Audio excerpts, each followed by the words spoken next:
I stare at my laptop screen, frozen, as the images load one by one.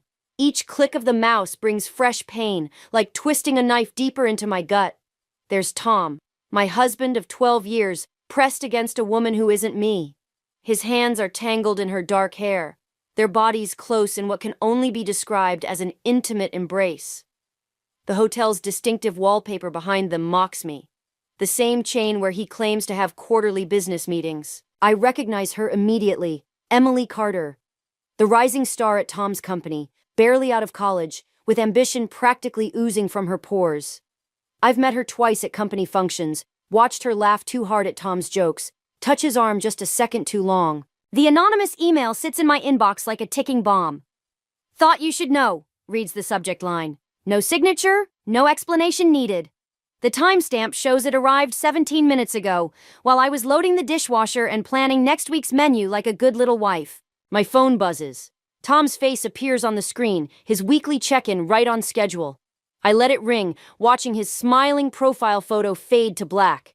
He'll leave a message, telling me he's working late again, voice dripping with manufactured exhaustion and practiced concern. The house feels different now, like all the air has been sucked out.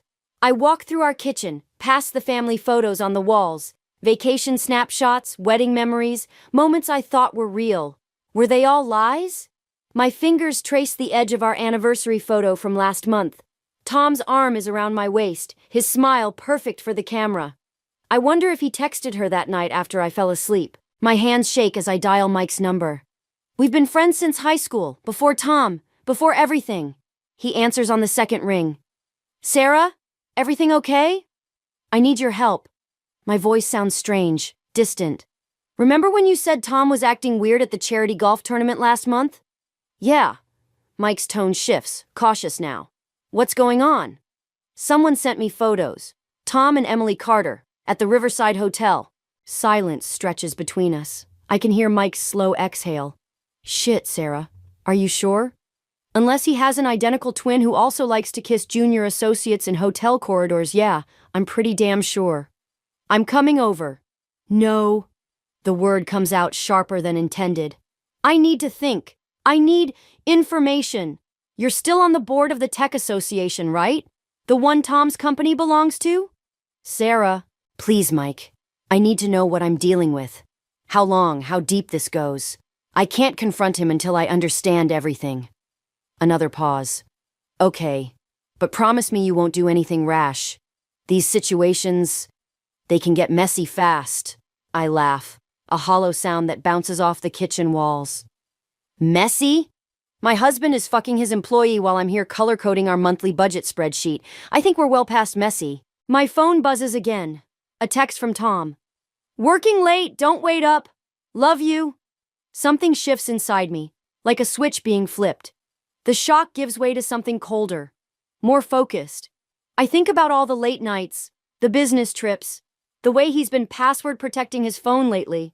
I think about Emily's knowing smirk at the last company Christmas party. "Mike," I say, my voice steady now, "I need you to teach me everything you know about corporate intelligence gathering, and I need you to not ask why."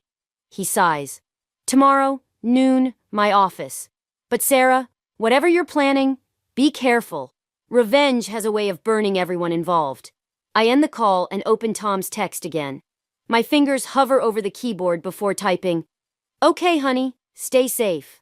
I add a heart emoji, just like always. Then I open my laptop and start a new document. At the top, I type, Plan A, Scorched Earth. The tracking app on my phone shows Tom's car at the Bellevue restaurant downtown. Another late meeting that somehow required his presence at 8 p.m. on a Thursday. I sit in my parked car across the street, watching the entrance through tinted windows, letting the anger simmer just below the surface. Mike's voice echoes in my head from our meeting yesterday. "Information is power, Sarah, but you have to be smart about how you get it." He'd shown me how to access Tom's location through our shared family account, taught me about digital footprints and data trails. The lessons of a successful tech entrepreneur, repurposed for surveillance. A flash of movement catches my eye. Emily emerges first, her designer dress a splash of red against the restaurant's dark exterior. Tom follows 30 seconds later, always careful, always calculating. They walk in opposite directions, but I notice how their paths curve slightly toward each other at the corner. A brief moment where their hands might have touched. My phone vibrates. Tom's message. Wrapping up soon. Client dinner ran long. I type back, hope it was productive. Each letter feels like acid on my fingertips. The next morning, I'm chopping vegetables for dinner when Tom appears in the kitchen, earlier than usual. He looks tired, shirt slightly wrinkled. Smells good, he says, kissing my cheek. I force myself not to flinch. How was your meeting last night? I keep my voice light, casual. Productive. Finally closed the Morrison account. He loosens his tie, reaches for a glass of water. Though these late dinners are getting old. I bet Emily's helpful with those. The words slip out before I can stop them. Tom's hand pauses mid-reach. Emily? Your new junior associate? I remember you mentioning she was working on the Morrison account. Right. He recovers quickly, but I catch the micro-expression, that fleeting moment of panic. She's been competent. I slide the chopped carrots into a bowl. Must be nice having such competent help, especially during those long nights. Sarah? His tone carries a warning edge. What are you implying? Nothing. I smile, all teeth. Just making conversation about my husband's work life. Isn't that what good wives do? He studies me for a long moment. I can almost see the calculations running behind his eyes, weighing possibilities, measuring risks. I'm going to shower before dinner, he finally says. As soon as I hear the water running upstairs, I check his jacket pockets. Nothing. His briefcase yields more. A crumpled receipt from Bellevue, 2 entrees, and a bottle of wine. I photograph it with my phone, adding it to my growing collection of evidence. The shower stops. I'm back at the stove when Tom returns, hair damp, wearing fresh clothes. He wraps his arms around my waist from behind, nuzzling my neck. I'm sorry if I've been distant lately. Work's been intense. I lean back against him, playing my part. I understand. Maybe we should plan a weekend away. Just us? That would be nice. I think about the hotel photos in my email. Wonder if he'll take Emily to the same places he took me. Later that night, while Tom sleeps, I scroll through my phone. A new email from Mike contains background information on Emily Carter, her employment history, social media profiles, current address. But it's the last line that makes my breath catch. She has an older brother, David. He's her emergency contact at work. Also, her fiancé's name is listed as David Carter. I sit up in bed, pieces clicking into place. Emily isn't just having an affair with my husband, she's cheating on her own brother's fiancé. The betrayal runs deeper than I imagined. Tom stirs beside me. Everything okay? He mumbles. Perfect, I whisper, closing my phone. Everything's perfect. Tomorrow I'll start researching David Carter. If Emily's willing to destroy her own brother's happiness, what else is she capable of? What else don't I know about the woman who's trying to steal my life? I lie back down, staring at the ceiling, listening to Tom's steady breathing. Each exhale sounds like a lie, each inhale another secret. But now I have something they don't expect. A new angle, a potential ally. The game is changing, and for the first time since I saw those photos, I feel something close to excitement. Let them think they're careful. Let them believe they're smart. I'll keep playing the dutiful wife, cooking dinners and accepting excuses, while my net closes around them both. The coffee shop bustles with morning traffic as I wait for David Carter. Finding him was easy. Mike's research revealed he works as an architect 2 blocks from Tom's office.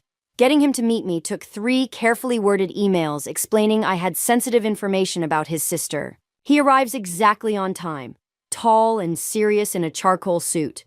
Emily's features echo in his face, softened by masculine angles. Mrs. Mitchell? His handshake is firm, professional. You said this was about Emily? Please, call me Sarah. I gesture to the seat across from me. And yes, though I wish it weren't. David settles into the chair, studying me. You're Tom Mitchell's wife, from the company parties. That's right. I slide my phone across the table, photos already queued up. I'm sorry, but there's no gentle way to do this. His expression shifts as he scrolls. Confusion, disbelief, anger. Each emotion mirrors what I felt that first night. When he reaches the last photo, his jaw tightens. How long? At least 3 months from what I can piece together. Maybe longer. She told me she was working late. His laugh is bitter. Said the Morrison account was demanding. That Tom Mitchell was a taskmaster who kept the whole team working overtime. Tom told me the same thing. I wrap my hands around my coffee cup, seeking warmth. Except he called her his most promising junior associate. David runs a hand through his hair, disheveling its careful styling. We're supposed to get married in 4 months. The invitations went out last week. I'm sorry. The words feel inadequate, but they're all I have. Does anyone else know? Just my friend Mike, who helped me gather information. And now you. He nods slowly, then pulls out his own phone. I watch as he types something, hits send. Within seconds, it chirps with a response. Emily says she's in a strategy meeting with Tom and the Morrison team. Tom told me he had a client breakfast downtown. Lying comes easy to them, doesn't it? David's voice carries an edge I recognize, the same sharp tone I use when discussing dinner plans with Tom. A young couple laughs at the next table, their happiness a jarring counterpoint to our conversation. David stares at them for a moment before turning back to me. What do you want from me, Sarah? Why show me this? Because we both deserve better than being collateral damage in their little romance. Because I'm tired of pretending everything's fine while they make fools of us both. And because I have a plan. But I need your help. He leans forward, elbows on the table. I'm listening. I outline what I've learned about company politics, about Tom's upcoming presentation to the board, about Emily's recent promotion. David adds his own pieces, Emily's sudden interest in late-night gym sessions, her new wardrobe, the way she changes the subject whenever he mentions wedding plans. There's a company gala next month, I say finally. All the executives will be there, including the board members who don't know about Tom and Emily's arrangement. You want to expose them publicly? I want them to feel what we're feeling right now. The shock, the humiliation, the betrayal, but multiplied by every witness in that room. David's phone buzzes again. Emily's name flashes on the screen. He silences it without looking. It would destroy her career, her reputation. They destroyed our trust, our futures. Seems fair to me. He's quiet for a long moment, turning his coffee cup in slow circles. Emily's my little sister. Even after this, she's still family. And Tom's my husband. Doesn't make what they did right. No, he agrees softly. It doesn't. I pull out a business card, Mike's office address. Take some time. Think it through. If you want in, meet me here tomorrow at noon. If not, I stand gathering my purse. Well, at least now you know the truth. At the door, David calls after me. Sarah, what if they find out we know? I turn back, smile cold. Then they'll learn what it feels like to be the ones in the dark, wondering what's coming next. Outside, my phone lights up with a text from Tom. Missing you. Dinner tonight? I type back. Can't wait. And add a heart emoji. The lie tastes like victory. David's office feels like a confessional. All glass and steel and afternoon shadows. He slides a manila envelope across his desk. Found these in Emily's laptop bag this morning. She left it open while showering. Inside are printouts of flight confirmations, property listings in Seattle, and a draft resignation letter dated 3 weeks from now. All in Tom's name. He's planning to leave, I say, the words tasting like metal. Both the company and you. David's voice is gentle, which somehow makes it worse. Emily's been researching schools there too, private ones. The implication hits me like a physical blow. They're planning a future, a real one. There's more. David pulls up an email chain on his monitor. Emily's been copying confidential client information to a private account. Tom's helping her build a portfolio to land a position at their Seattle office. I scan the emails, noting dates and times. Many were sent late at night, during those emergency client meetings Tom was so fond of attending. They're not just having an affair, they're stealing company data. Which makes this more than just personal betrayal. David leans back, architect's precision evident in his posture. It's corporate espionage. My phone buzzes. Tom, asking about weekend plans. As if we'll still have weekends together in 3 weeks. As if he hasn't already mapped out his escape route from our marriage. Your sister's engagement ring, I say suddenly. The one Tom helped you pick out. Did he ever mention why he was so interested in the process? David's expression darkens. He said he wanted to make sure his employee got treated right, that it was part of being a good manager. He was shopping through you, learning prices, styles, what Emily likes. Jesus! David stands abruptly, paces to his window. I helped him plan his future with my fiancé. A notification pops up on his computer. A calendar reminder for a venue walkthrough next week. The wedding they'll never have. I watch him delete it with 3 sharp clicks. The company gala, he says, turning back. We need to move faster. They might run before we're ready. Agreed. But we need leverage. Something concrete. What about your mother? Jessica's on the school board with half the company executives' wives. Could she help? I shake my head. Mom can't know yet. She'd try to fix things, make peace. This isn't about peace anymore. My phone lights up again. Mike this time. His message makes my stomach clench. Tom just booked a private meeting room at the Westbrook Hotel. Tomorrow night. I show David the text. His jaw tightens. Emily has a late client dinner scheduled. Perfect. The word comes out sharp enough to cut. Time to crash their party. Sarah? David hesitates. Are you sure you want to see them together? It'll be... What? Painful? Humiliating? I laugh, but there's no humor in it. I've been watching them play house with my life for months. Might as well get front row seats to the show. He studies me for a long moment. This isn't just about exposing them anymore, is it? No. I gather the Seattle documents, sliding them carefully back into their envelope. This is about making them feel what we feel. The helplessness, the betrayal, the slow realization that everything they planned is turning to ash. You're starting to scare me a little. Good, because tomorrow night, we're going to start scaring them. I stand to leave, but David catches my arm. What if we're wrong? What if there's an explanation? I pull up the tracking app on my phone, showing him Tom's current location, a jewelry store downtown.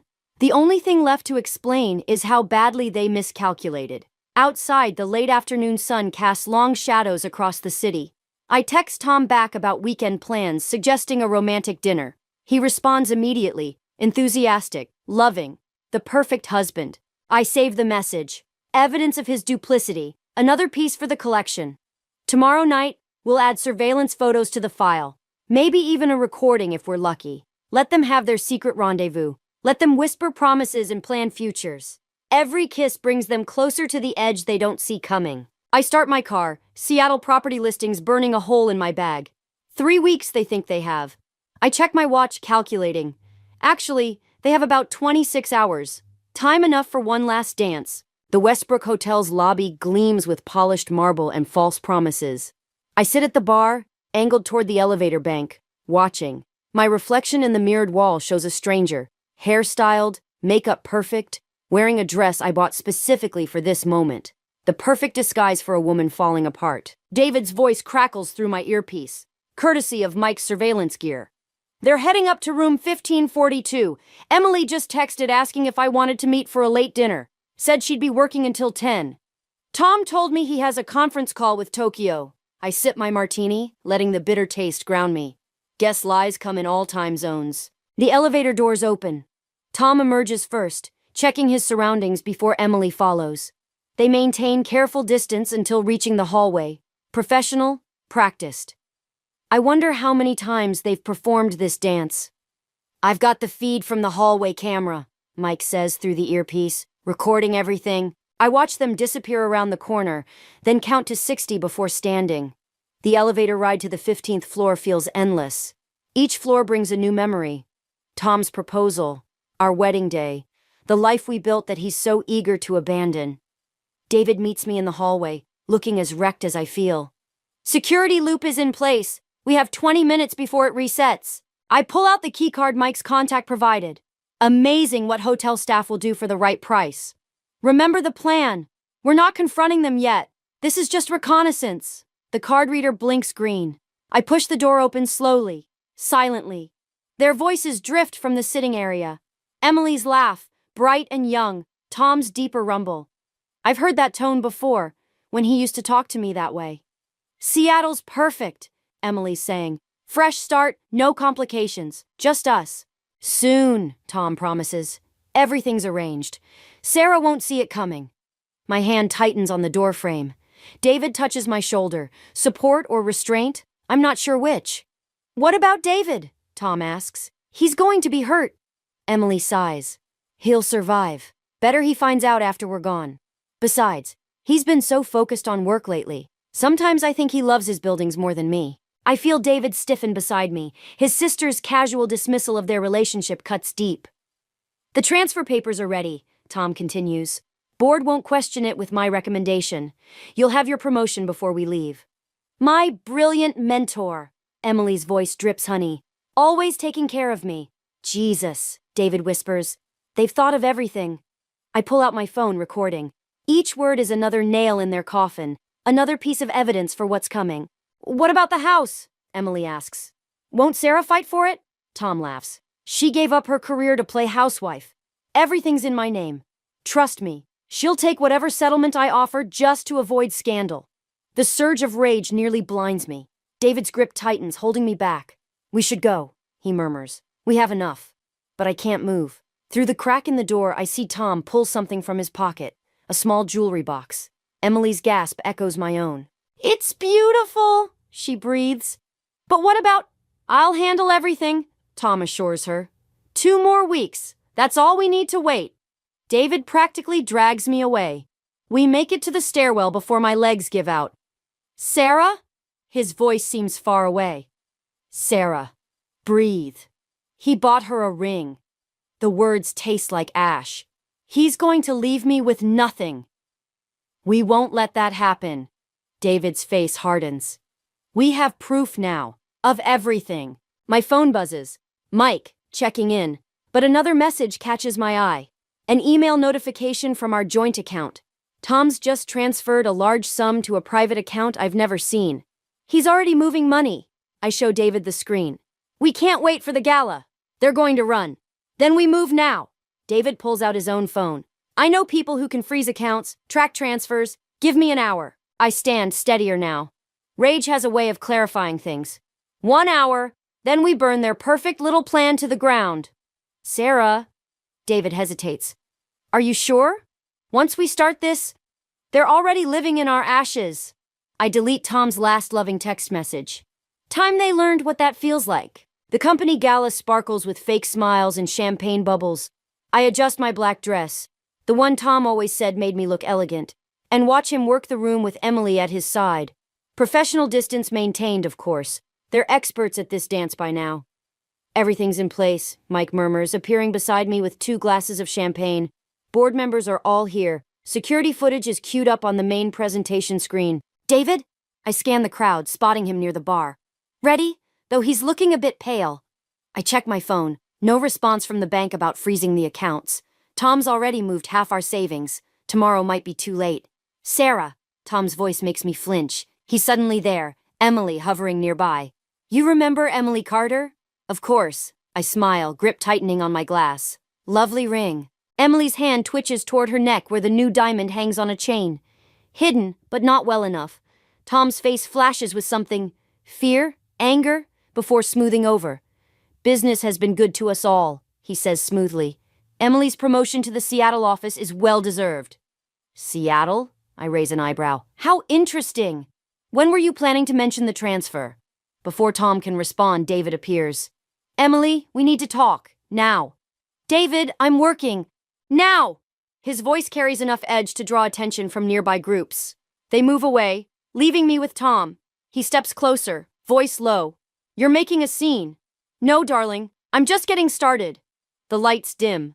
The presentation screen flickers to life. Tom turns, confusion crossing his face as security footage fills the screen.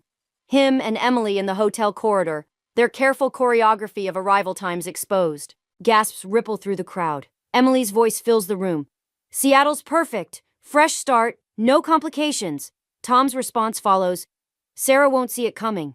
I watch the color drain from his face as more footage plays. Their secret meetings, the ring exchange, their plans to steal client data. Each damning moment captured in high definition. What have you done? Tom grabs my arm, fingers digging in. Let go of me. My voice carries across the suddenly silent room. Or should we show them the financial records next? The money you've been hiding? You stupid bitch. He releases me, but his eyes are murderous. You have no idea what you've just done. Actually, I do. I nod to Mike, who steps forward with a tablet. I've just sent evidence of corporate espionage to the board. Client data theft, insider trading, fraud. Did Emily know about that part?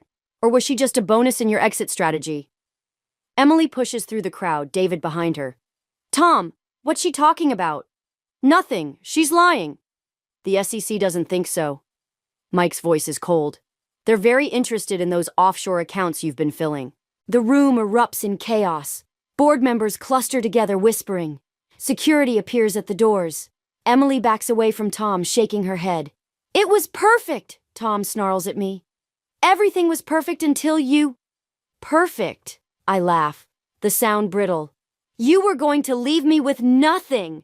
Frame me for your financial schemes. Did you really think I wouldn't fight back? Sarah, Emily steps forward. I didn't know about the money. He said... Save it. David's voice cracks like a whip. You're both finished. Security approaches Tom. Someone mentions the police.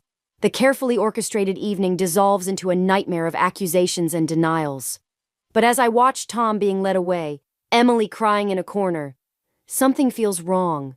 Empty. This victory tastes like ash. My phone buzzes. An alert from our joint account. The remaining money's gone, transferred minutes ago. Tom's final move, executed, even as his world crumbled. He knew, I whisper. Mike turns, concerned. He knew we were coming. This was his backup plan. Sarah, I have nothing. The realization hits like a physical blow. No money, no home in my name, just evidence of corporate fraud that'll take years to untangle. The room spins. Revenge was supposed to feel better than this. Instead, I'm standing in the wreckage of multiple lives, holding pieces that no longer fit together. Tom glances back as security escorts him out. For a moment, our eyes meet. He smiles. Small, vicious. Even in defeat, he's managed to wound me one last time. The champagne glass slips from my fingers, shattering on the marble floor. Like everything else in my life, it breaks with perfect clarity. The police station's interrogation room smells like stale coffee and desperation. Tom sits across from me, orange jumpsuit clashing with his usual polished appearance. 3 days in custody have left him unshaven, undone. It's the first time I've seen him since the gala. You could still fix this, he says, voice hoarse.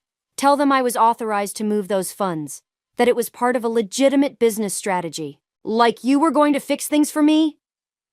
I slide the Seattle property listings across the table. By leaving me to take the fall for your fraud? His mask slips for a moment, revealing something ugly underneath. You forced my hand. Everything was under control until you and that idiot David started playing detective. Emily's been talking to the SEC. I watch his face carefully. Turns out she kept her own records. Smart girl. She's nothing. Tom leans forward, chains rattling. A means to an end.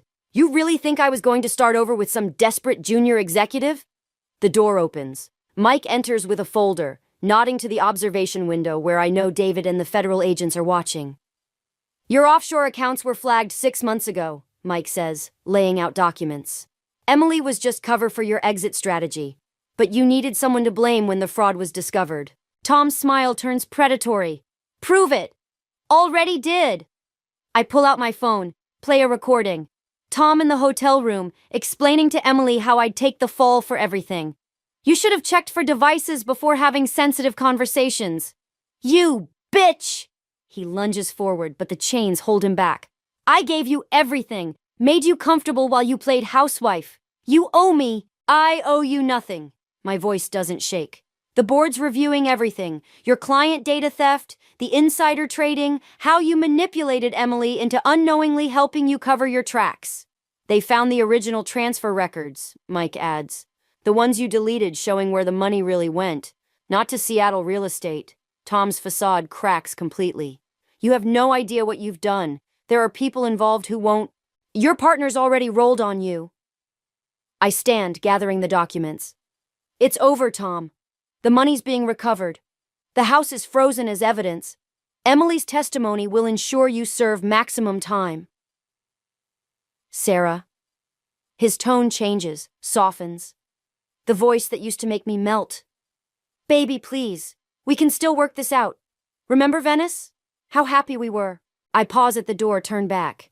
I remember everything. Every lie, every betrayal, every moment you made me doubt myself. That's why this isn't revenge anymore. It's justice. You're nothing without me, he shouts as I reach for the handle. You hear me? Nothing. I look him in the eye one last time. No, Tom. I'm everything you feared I'd become. Outside, Emily waits with David. Her designer clothes replaced by simple jeans. Engagement ring gone. The agents need my statement again, she says quietly. About the documents Tom had me transfer. You did the right thing, David tells her. Coming clean. Did I? She looks at me. I helped him hurt you. Even if I didn't know about the fraud. I knew about us. What we were doing to you. You were a convenient target, I reply. Young, ambitious, easily manipulated. He would have found someone else if not you. Still. She twists her hands together. I'm sorry. For everything. Mike emerges from the interrogation room. They're moving him to federal custody. Sarah, the agents need you to sign some final paperwork. I nod but pause beside Emily. He never loved either of us. Remember that. What happens now? David asks as I turn to leave. Now? I think about the job offer Mike mentioned, about my mother's spare room waiting for me, about the strength I've found in these broken pieces. Now we rebuild. But this time on our own terms. Through the observation window, I watch agents leading Tom away. He looks small now, diminished. All his power stripped away by truth and consequences. My phone buzzes. A message from the federal prosecutor. Asset recovery proceeding as planned. Restitution hearing next week. I delete it without responding. Some victories don't need acknowledgement. They just need to settle into your bones, reminding you who you've become in the fighting. The estate sale sign swings gently in the autumn breeze as I unlock my former front door one last time. The house feels different now. Stripped of family photos and personal touches. Just furniture and fixtures waiting to be sold. Proceeds split between legal fees and restitution payments. Mike follows with empty boxes, his footsteps echoing in the bare rooms. You don't have to do this today, the lawyers could handle it. Yes, I do. I head upstairs to the master bedroom, where the last of my things wait. The closet still smells like Tom's cologne, but the scent no longer makes my heart ache. An envelope sits on the dresser, my name written in Tom's precise handwriting. The postmark shows it arrived yesterday from the federal detention center. Want me to throw it away? Mike asks, watching my hesitation. No. I slip it into my bag unopened. Some words don't need to be read to be understood. The doorbell rings. David and Emily, here to collect the last of the evidence files. Their relationship has shifted from siblings to cautious allies, bound by shared betrayal and recovery. The prosecutor says Tom's partners are all pleading guilty, David says, accepting a box of documents. The whole fraud network's unraveling. Emily stands in the doorway, uncertain. She's found a new job in another state, far from the wreckage of her choices. Sarah, there's something you should know, about the anonymous email with those first photos. It was you, wasn't it? She nods. Tom was getting sloppy, confident. I saw the transfer records, realized what he was planning, using me to cover his tracks while he stole millions. So you warned me to save yourself? To save us both. She meets my eyes. I just didn't expect everything else. I think about revenge, how it morphs and changes, how sometimes justice wears unexpected faces. We all got played, Emily. The difference is what we did after we knew the truth. In the kitchen, I find one last wine glass in the cabinet, the one I was drinking from when I received those first photos. I wrap it carefully in paper, place it in my box. A reminder, perhaps, or just a piece of who I used to be. My phone buzzes. A message from my mother about dinner, followed by an email from the investment firm where I'll start next week. Life moving forward in small, steady steps. Ready? Mike asks from the doorway. I take a final walk through each room. Here's where Tom first kissed me. Here's where we planned our future. Here's where I learned to be strong enough to burn it all down. Outside, the estate sale sign catches the light. Tomorrow, strangers will pick through the remains of my marriage, bargaining for pieces of a life that wasn't what it seemed. You never opened his letter, Mike observes as we load the car. I don't need to. I touch the envelope through my bag. Whatever he wrote, confession, manipulation, apology, it doesn't change anything.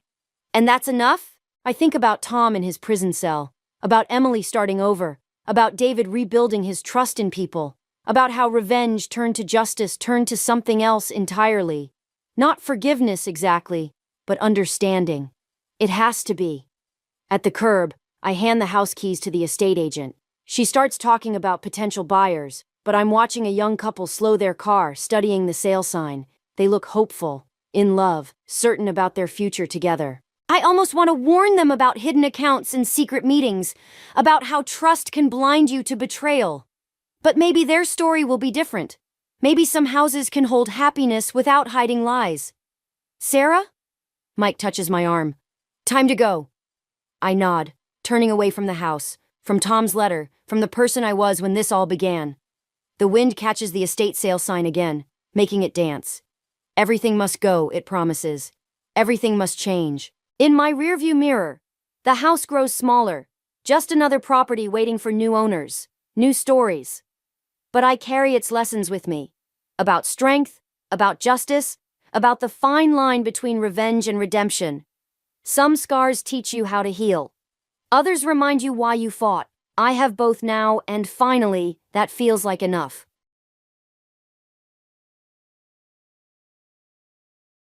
I had my doubts about the day from the moment I woke up. The sky was gray, typical for late autumn, and there was a chill in the air that seemed to seep through the windows. I was scheduled to interview the state governor, an opportunity any journalist would kill for, and yet, I was uneasy. Maybe it was the weight of responsibility, or the fact that my little Ellie had woken up with a slight fever. Either way, the day felt off. I dropped Ellie off at my mom's place, giving her a quick kiss on the forehead before heading to the governor's office. My mom, always the worrier, said, "Make sure you watch yourself around those politicians. They're all smiles and handshakes until they're not." At the governor's office, I was met by his assistant, a man named Tom.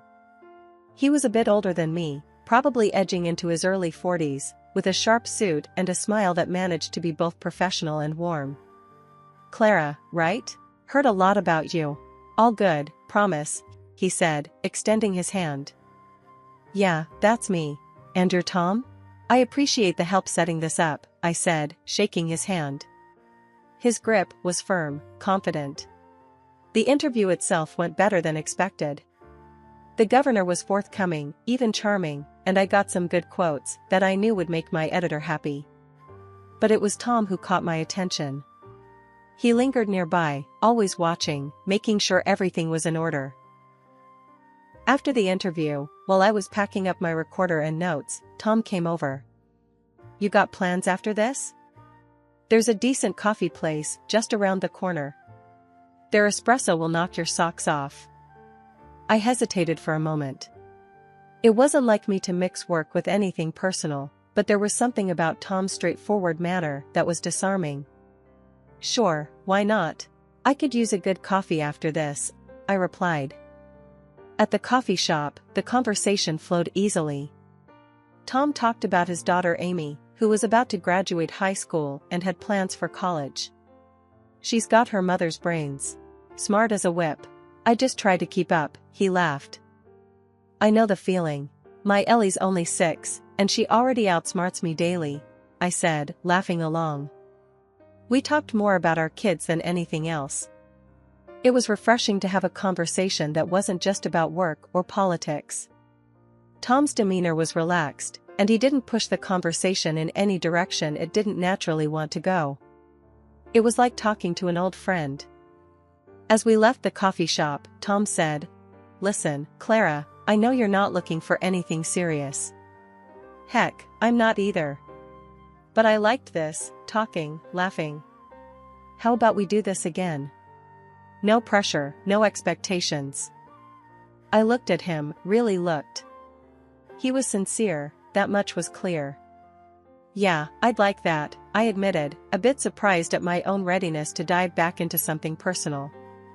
There I was, 2 years into what started as a not-a-date routine with Tom, and suddenly I found myself staring at a small, shiny ring, feeling like the world had stopped spinning for just a second.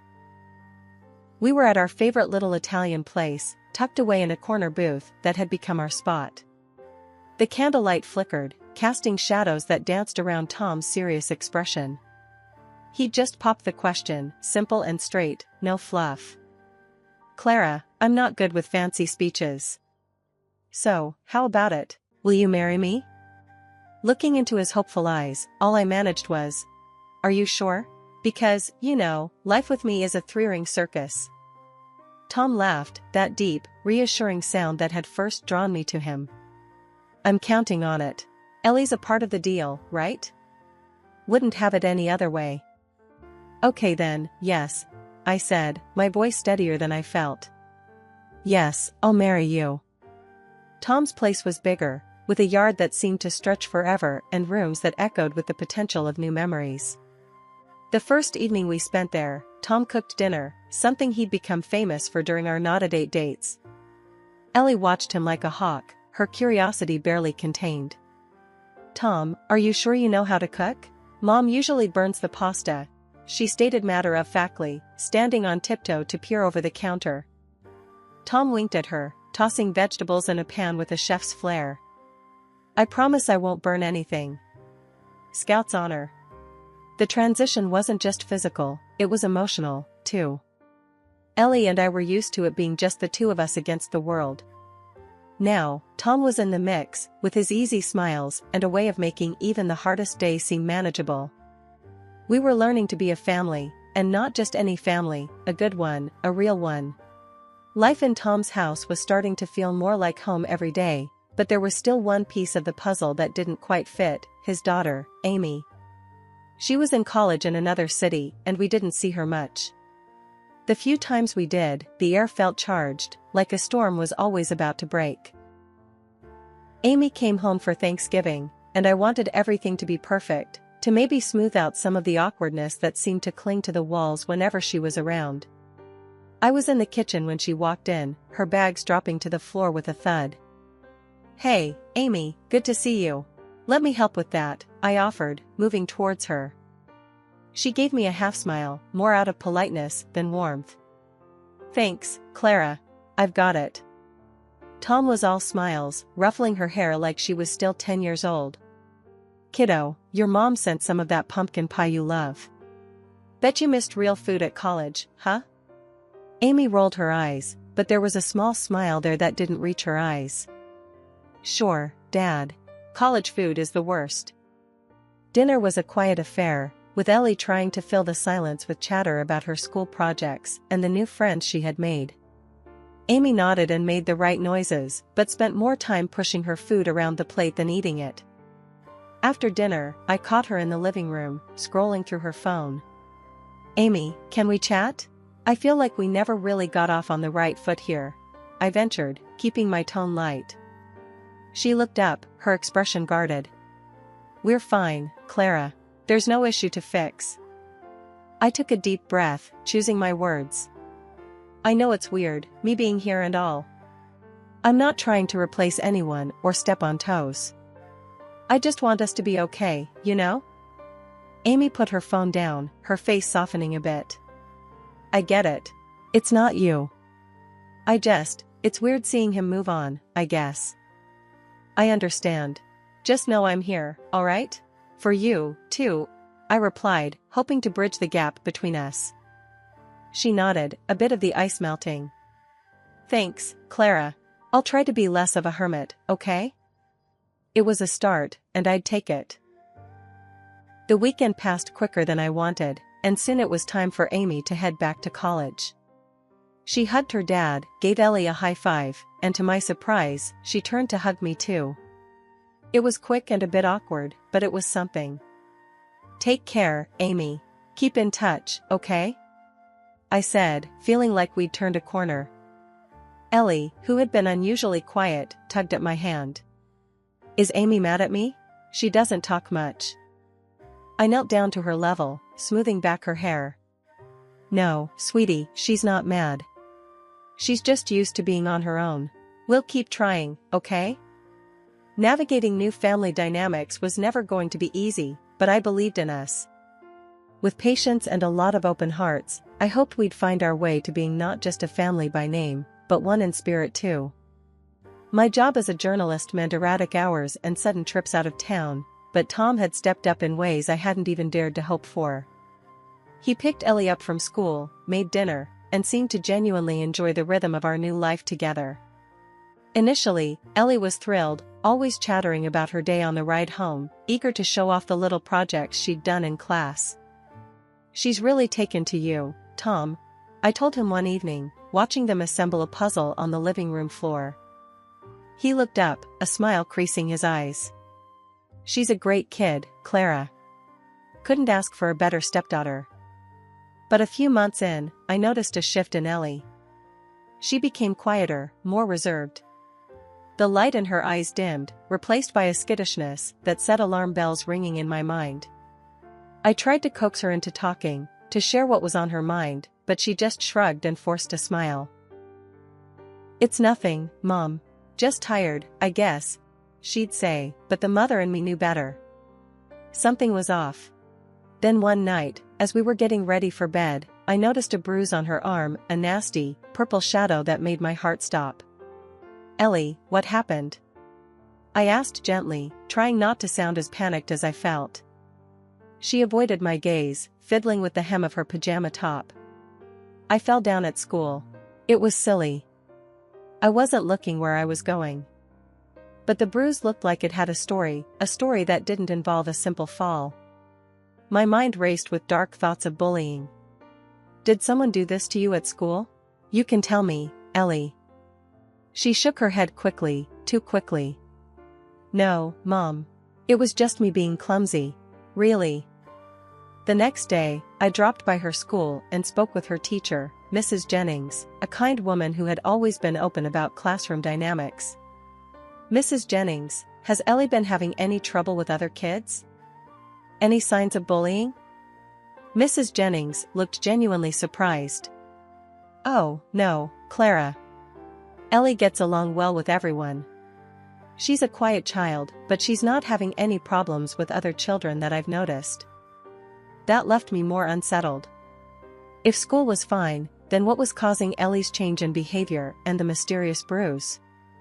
My mind churned with possibilities, none of them good. Determined to get to the bottom of things, I decided to buy a smartwatch that could record audio. I told myself it was for Ellie's safety, that I wasn't invading her privacy but protecting her. When I gave her the watch, her face lit up with a smile I hadn't seen in weeks. Wow, a smartwatch? For me? Ellie's voice was filled with excitement. Yep, you can wear it to school and everywhere. Think of it as an early birthday gift, I explained, trying to keep my voice cheerful. I watched her strap the watch to her wrist, her fingers fumbling with excitement. My heart was heavy with mixed feelings as she admired it. I hoped the watch would provide answers, that it was just my overactive imagination at work and nothing more. The routine with the smartwatch started off innocent enough. For days, all I heard were snippets of school lessons and the mundane chit-chat of children's lives. Ellie seemed happier at school, laughing and interacting freely, which was a stark contrast to her quiet demeanor at home. It gave me some peace of mind, hearing her like that. But that peace was shattered one busy afternoon at work. I had stepped out for a quick lunch at my desk, popping in my earbuds to listen to the latest recordings from Ellie's watch. It was a habit now, checking in on her world, making sure she was okay. That day, however, I was met with something that stopped me cold. Tom's voice boomed through the tiny speakers, harsh and cruel. You're such a fool, Ellie. Why can't you ever listen? His words were sharp, each one a dagger. The reply was a small, stifled sob, unmistakably Ellie's. I'm sorry, I didn't mean to. Then the sound, a sharp slap, the kind of sound that echoes long after it's over, followed by Ellie's crying. My hand flew to my mouth, stifling a gasp. My heart raced, anger and shock warring inside me. This wasn't just a small misunderstanding. This was my worst fear laid bare. I sat frozen, my lunch forgotten, as the world continued bustling around me. I couldn't think straight. All I knew was I needed to get to Ellie, to hold her, to get her away from him. I rushed home, my mind racing, planning, dreading. When I arrived, Ellie was there, alone, sitting quietly in her room. Seeing her like that, so small, so vulnerable, it broke something inside me. Ellie, baby, we need to talk, I said gently, sitting beside her on the bed. She looked up, her eyes wide and scared. I took a deep breath, steadying my voice. I know about Tom, about how he's been treating you. You don't have to be scared anymore. I heard everything. The floodgates opened then, and she poured out everything. The threats, the hits, how he'd made her promise not to tell me, how scared she was that it was somehow her fault. My heart ached with every word. I packed a few things quickly and drove her to my parents' house. They were horrified when I told them everything, and they didn't hesitate to take us in. Stay here tonight, my mom said, her voice firm with that maternal resolve. We'll take care of Ellie. You go sort this out. I hugged Ellie goodbye, her small arms clinging to me a moment longer than usual. I'll fix this, I promise, I whispered, kissing her forehead. Leaving her there, safe with my parents, I drove back home. The house seemed darker, colder. I sat on the couch, the silence oppressive, waiting for Tom to come home.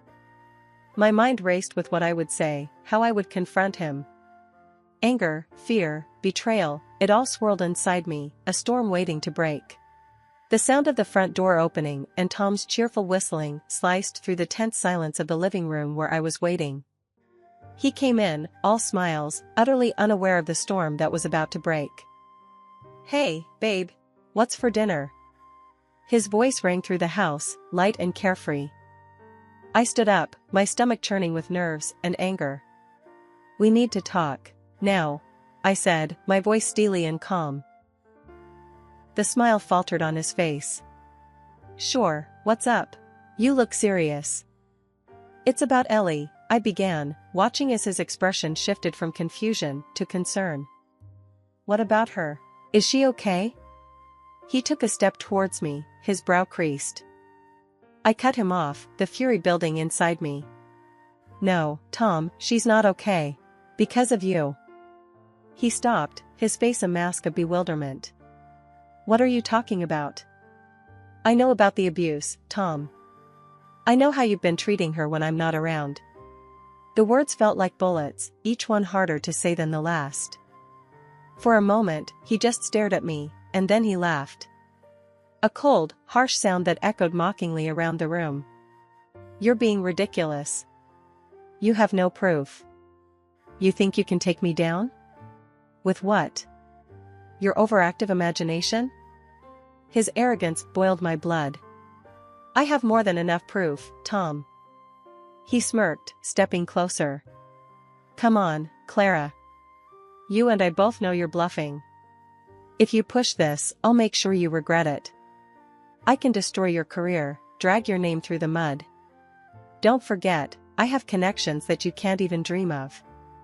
The threat hung in the air, heavy and sinister. But I was ready for him. I pulled out my phone and hit play on the recording of his tirade against Ellie. His voice filled the room, cruel and unmistakable.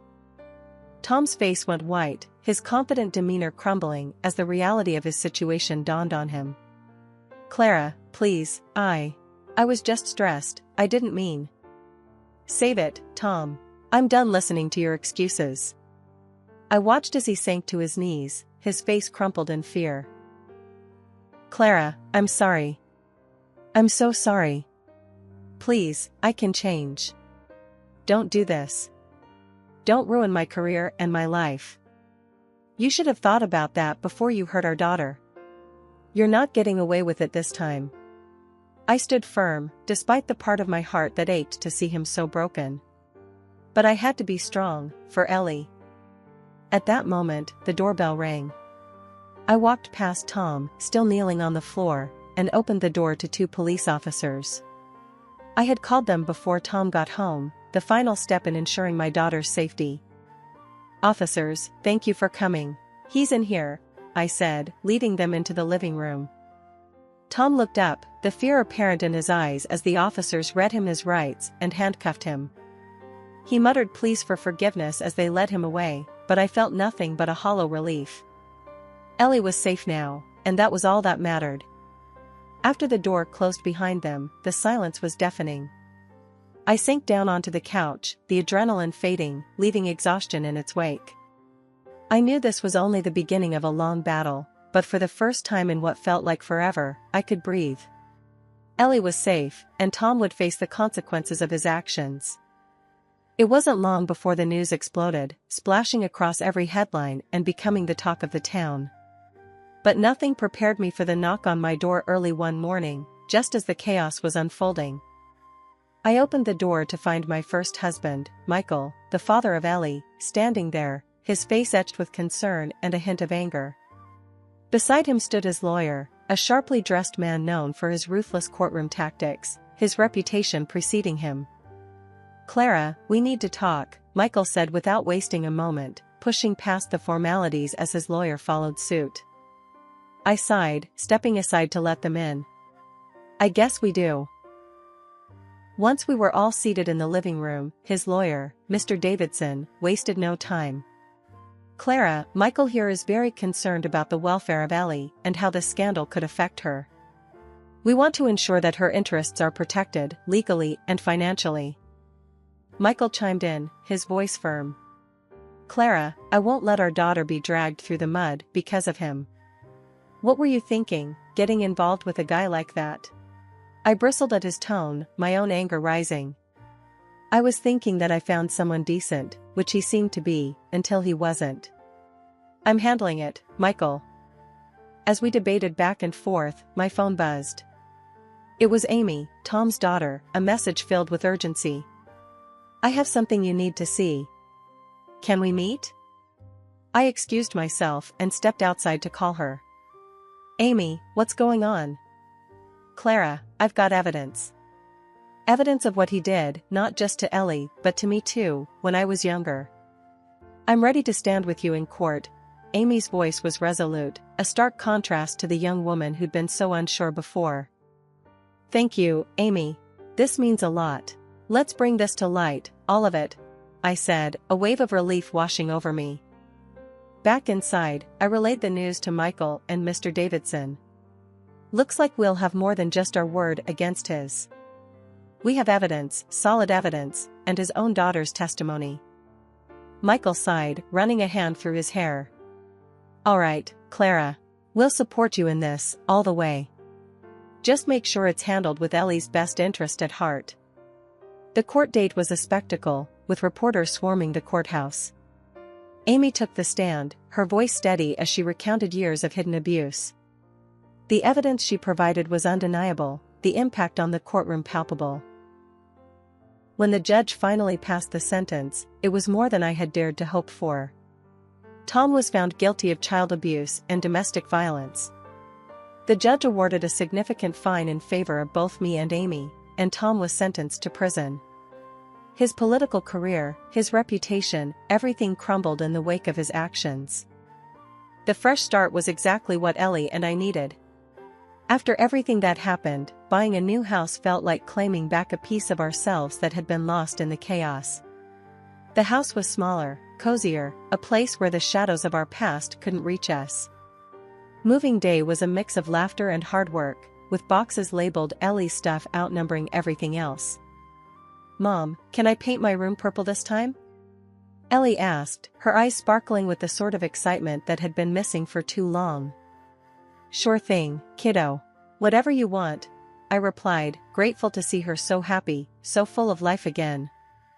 We spent that first night on the living room floor, surrounded by boxes, eating pizza, and planning out what we'd do with each room. It was perfect, just the two of us, and yet, there was a new addition to our little family dynamic that I hadn't anticipated. Amy, Tom's daughter, had become a fixture in our lives. After the trial, something shifted between us. The shared trauma had bound us together, and she started coming around more often, helping with the house, bringing over books she thought Ellie would like, or just hanging out, talking about everything and nothing. "Clara, you really didn't have to redo the guest room just for me," Amy said one afternoon as she helped me peel off old wallpaper. "It's not just for you. It's your room, whenever you need it. Your family now, Amy," I said, and I meant it. She smiled, a little watery-eyed, and we went back to our task. In a twist I never saw coming, Michael, my ex-husband, started showing up too. First, it was to drop off Ellie or pick her up, but then it became coffee visits, then dinners. We talked a lot, about Ellie, about our past, about how we could never have imagined our lives intertwining like this again. Clara, I appreciate you letting me back in, after everything, Michael said to me one evening as we sat on the new deck, watching Ellie and Amy chase each other around the backyard. Michael, we're navigating through uncharted waters, but I think we're doing just fine, I replied, the ease between us a pleasant surprise. The relationship with Michael evolved, slow and steady. We were parents first, friends second, and if there was a hint of something more, we let it grow at its own pace. Ellie thrived in the new environment. Her laughter filled the house, her smiles more frequent and brighter. Seeing her like this, I knew we had made the right decision. Mom, look. I taught Amy how to make slime. Ellie exclaimed one Saturday morning, her hands and face speckled with glitter. Amy came into the kitchen, looking like she had fought a battle with a unicorn and lost. Yeah, she did. I think I have glitter in my hair still, she said, trying to brush it out, but laughing.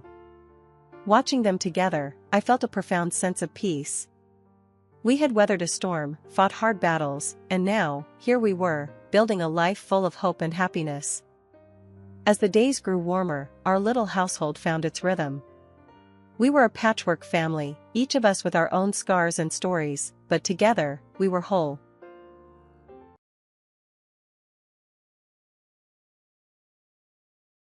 Hi, I'm Emily. Born to Ava, a once glamorous model, and Jake, a guy who knew his way around a camera, I was supposed to be their golden ticket to keep the lavish lifestyle they were scared of losing. Look at her, Jake. She's perfect. That face could relaunch my brand, Mom said, hovering over my crib with that calculating gleam in her eyes. I was too young to remember, of course, but she'd repeat that story like a broken record as if proud of her foresight. Dad, a man of few words, snapped photos, turning our home into a studio. Just one more, Ava. She's tired, he'd often mutter during those endless sessions. Nonsense. She's a natural, aren't you, baby? Mom's voice was sugary sweet when she wanted something. It worked on everyone, Dad included. Growing up, I hardly noticed the constant clicks of the camera or Mom's relentless ambition. It was just how things were. My playdates? More like photo ops, with Mom directing every pose. Smile more, Emily. No, not like that. Think princess, not playground, she'd instruct, eyes darting between me and the lens. I tried to please her. Always tried. Maybe because every flash of the camera was paired with her rare, gleaming approval, or maybe because I didn't know anything else. Dinner time was no different. We didn't talk about school or friends. It was always about branding, shoots, and Mom's new ideas to keep her followers hooked. Eating healthy is not just good, it's marketable, Emily. Remember, you are what you eat, and right now, you're my little star, Mom explained one evening, her words slow and deliberate as if trying to sell the concept to a potential sponsor hidden in the bushes. Dad, on the other hand, seemed to shrink with each passing day, his voice seldom rising above a whisper. It's all good, Ava. Maybe we let her have some pizza tonight, eh? A cheat day, he'd suggest on rare occasions, a weak smile fleeting across his face. Her response was always sharp. And ruin her complexion? You know better than to mess with the routine, Jake. Routine, my constant companion. I knew nothing of lazy Sundays or messy ice cream faces. Everything was curated, my childhood laid out like a magazine spread. One night, I heard them arguing. Their voices, usually hushed around me, echoed through the halls. She's not just your ticket to fame, Ava. She's our daughter, not some prop, Dad's voice was tinged with frustration. Oh, grow up, Jake. We're not in some fairy tale. This is real life, and in real life, we capitalize on what we have. Emily is what we have. Mom shot back, her words slicing through any pretense of maternal warmth. I lay in bed, clutching my bear, Mr. Snuggles, trying to make sense of it all. The idea that I was more useful than loved wasn't new, but hearing it spelled out cracked something inside me. The next morning, things went back to normal. Mom was all smiles, pretending last night never happened. Dad avoided my eyes, his usual. "Ready for your shoot, sweetheart?" Mom chirped as she straightened my dress. Her hands felt cold, her smile too stretched. And so, we continued, the camera capturing smiles that never quite reached my eyes, in a house that felt more like a set every day. I played my part, the golden child, not yet understanding the shadows that played behind the scenes of our picture-perfect life. Grandma and Grandpa, they saw through it all. They'd visit, shaking their heads, whispering about how kids needed dirt and sun, not spotlights and scripts. "Can't she just be a kid, Ava?" Grandpa would grumble as soon as he stepped through the door, his brows furrowed in disapproval. Mom would force a smile, her patience thin. "Dad, times have changed. Emily's opportunities are golden. We're setting her up for life." I'd watch from the corner, clutching a doll I wasn't allowed to dirty. Their visits were my only break from the constant clicks of Dad's camera. He'd put it down then, his face softening. "Let's all just relax for the evening. How about a movie, everyone?" Dad would suggest, his voice almost a plea. Mom's eyes would narrow, her lips pursed. "Sure, after Emily finishes her shoot with the new organic juice line. It's just a few photos, then we can all relax, as you put it." The shoots weren't quick. They never were.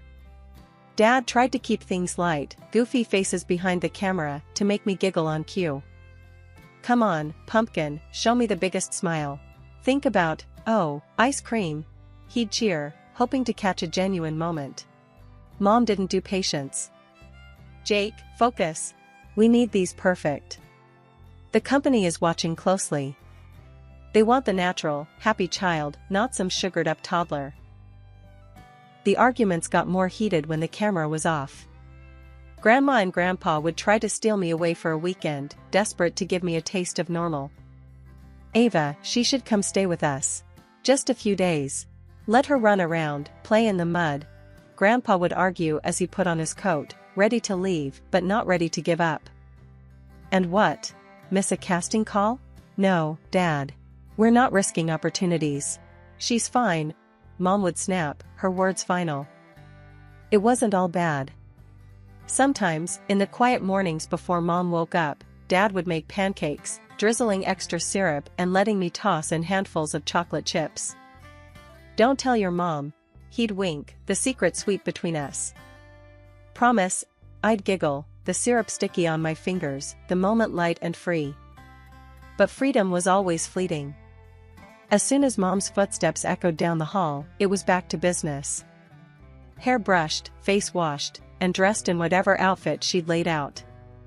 In those days, I didn't understand the weight of sacrifice or the price of the path laid out before me. I only knew the routine, the constant push, and the clear understanding that my childhood wasn't really my own. It belonged to the brand, the image, the unspoken sacrifice of what could have been. When the sickness hit, it came without warning. One day, I was posing for a yogurt ad, all grins and giggles. The next, I was burning up, my body a battleground. Mom panicked, but not in the way you'd hope. Her first thought wasn't about getting me to a doctor, it was about how many shoots we'd have to cancel. "Ava, we need to get her to the hospital, now." Dad was pacing, his voice edged with a panic I'd rarely heard from him. "Just a minute, Jake. Let me think." Mom snapped back, her phone in one hand, probably scrolling through her calendar. "Think? She's burning up, Ava. This isn't about your bloody schedule." Dad's shout would have scared me if I weren't so out of it.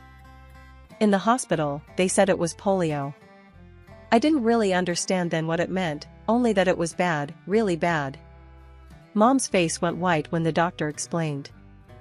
"But she's been so healthy," Mom muttered to herself more than anyone else, her face twisted in confusion and anger. "Mrs. Dawson, Emily wasn't vaccinated against polio. It's extremely rare nowadays because most children are vaccinated," the doctor explained gently, a look of sympathy across his face. Dad looked like he'd been punched. "Not vaccinated? Ava, what, why?" Mom's lips thinned, her usual defense rising quick. Don't you start on me, Jake. It was a choice. A choice we made. I was moved to a room, wires and tubes hooking me to machines that beeped and blinked. Days turned into weeks. I missed the sun, my sketches, even the annoying flash of Dad's camera. Mom rarely stayed long. She'd come in, sit for a bit, her foot tapping relentless on the sterile tiles. "Emily, you need to fight this. You know how much is riding on you getting better," she'd say, her voice tight, like she was negotiating a deal instead of comforting her daughter. More than anything, I wanted all of this to be just a bad dream, to wake up in my bed with Mr. Snuggles tight in my arms, ready for another day of pretend. But the nightmare was real, and it wasn't just the sickness. It was seeing the strain on Dad's face, hearing the impatience in Mom's voice, feeling the distance grow between who I was and who I was supposed to be. "Can't you just sit with her?" Dad's voice would rise sometimes when he thought I was sleeping. "She's scared, Ava. She needs us. She needs to get better. Sitting and coddling isn't going to fix her, Jake." Mom's reply, always sharp, like a slap. Days blurred together, each one a repeat of the last, beeps, whispers, and the heavy weight of knowing that to Mom, I was a project failing to meet its deadline. 2 years of my life blurred into a continuous loop of bed sheets, window views, and the ceaseless ticking of the clock. Bedridden, I became a fixture in my own home, an inconvenient piece of furniture rather than a daughter. Mom's irritation grew with each passing day, her frustration palpable every time she had to tend to me. Changing my diapers or washing me, she did it all with a grimace. "This is not what I signed up for," she'd mutter under her breath, her hands rough, her care lacking warmth. Dad tried to compensate. Every evening, he'd come into my room with a fairy tale book in hand, his voice a soft echo of better times. "Let's escape to a kingdom far away, Emily," he'd whisper, trying to lift my spirits as we dived into stories of brave heroes and far-off lands. But the daylight hours were long and lonely. Left to myself, I found solace in drawing. My sketches became my silent rebellion, my hidden diary. Crayons and pencils were my companions, crafting scenes far different from the sterile room I was confined to. I heard Mom's complaints, her selfish frustrations. She was tired of wearing the same outfits to parties because the money had dried up. "I'm stuck in last season's wardrobe while you lie around," she'd yell, her voice echoing off the walls, filled with a bitterness that cut deeper than the loneliness. Grandma and Grandpa saw the toll it was taking on me. They'd visit, laden with worry, their faces etched with concern. "Let her come stay with us for a while," Grandpa would suggest, his voice a gentle plea.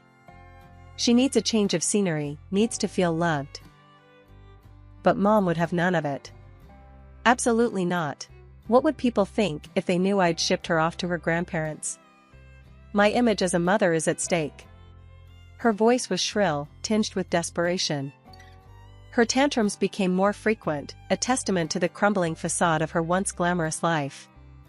Dad's response was to retreat further into his shell, the bottle his only solace.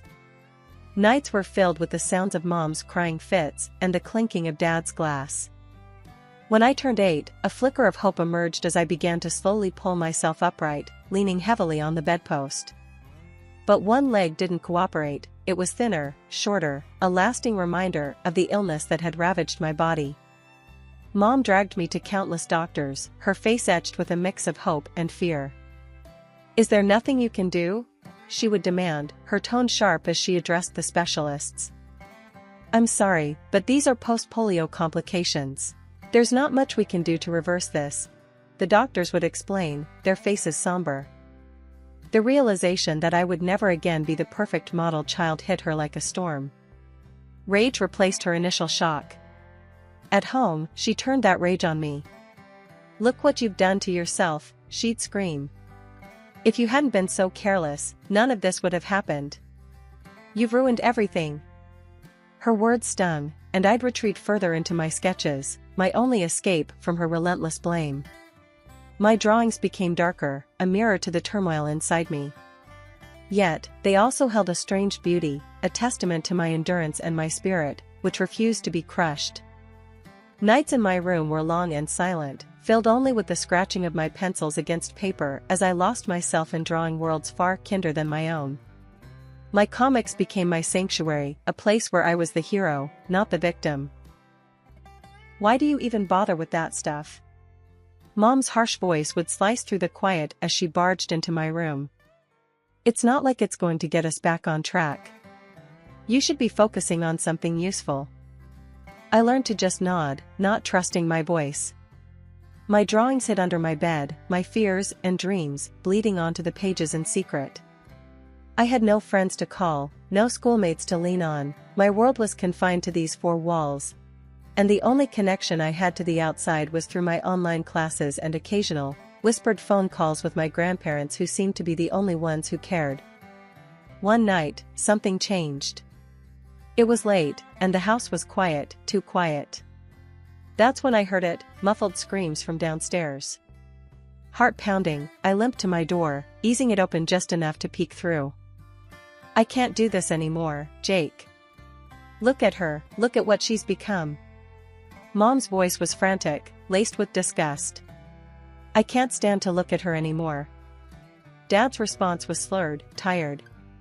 "She's still our daughter, Ava. We can't just throw her away." "That's exactly what we're going to do," she snapped back. "Here, give her this and make it look like she ran away. Maybe some robber will do us a favor tonight and get rid of the geek." Dad's steps were heavy, his presence larger as he approached my room. The door creaked open, and there he stood, a silhouette of the man he once was, his eyes sad, his breath heavy with alcohol. "We're going for a drive, Em," he muttered, avoiding my eyes. I could only nod, my whole body trembling as I followed him out to the car. We ended up in a part of town that even nightmares would hesitate to visit. Dad stopped the car, and his next words were barely a whisper. "I'm so sorry, Emily. I don't know what else to do." He handed me the phone, his hands shaking. "Keep this with you. Please forgive me." Then he left, just like that. I stood there, alone, the cold biting through my thin pajamas. My hands clutched the phone like a lifeline as sounds of distant fights filled the air. But they made one mistake, they left the SIM card in the phone. Shaking, I dialed Grandpa's number. "Grandpa, please, you have to help me. I'm scared. I don't know where I am." "Hold on, Emily. We're coming. Just stay hidden and keep the phone on." Grandpa's voice was firm, a promise in the dark. I hid behind a trash can, my body shaking from fear and cold, waiting for what felt like an eternity. Every noise made my heart jump, every shadow a monster in the dim street light. Finally, headlights swept around the corner, and Grandpa's car came into view. They had never driven so fast, and never had I felt so relieved to see them. Grandpa and Grandma rushed out, their arms wide open. After they rescued me, Grandpa and Grandma drove straight to Mom and Dad's house. They were furious, their anger crackling through the air like electricity. I stayed in the car, but I could hear the raised voices even from the driveway. "You've gone too far this time, Ava." Grandpa's voice boomed. "Please don't tell anyone," Mom pleaded, her voice cracking with fear. "Think about what they'll do to us." Grandma was relentless. "You're not fit to be her mother. You're signing over custody, Ava. Today." And just like that, they secured my freedom. Mom signed the papers, her tears of fear a far cry from repentance. Dad was silent, his head bowed, the fight gone out of him. Life at Grandma and Grandpa's was peaceful. They had a small, cozy house with a big backyard and a garden that seemed enchanted, bursting with colors and life. Grandpa taught me how to plant flowers, his rough hands gentle on the earth. "Plants gotta be nurtured, Em. Just like people," he'd say, a smile tucked into his beard. Grandma was a whirlwind of love and baked goods. She always had a new recipe to try, and the kitchen was our laboratory. "Sugar fixes a lot of things, especially moods," she'd wink, passing me a spoonful of cookie dough. I started going to a regular school not long after moving in. I was nervous, limping distinctly, self-conscious about my leg. But to my surprise, the kids were kind. They didn't stare or whisper like I'd feared. Instead, they were curious, accepting. "Wanna play with us?" a girl named Lucy asked during recess one day. "Sure," I replied, a grin breaking over my face, surprised by the simplicity of the moment, how easy it felt to just be a kid among others.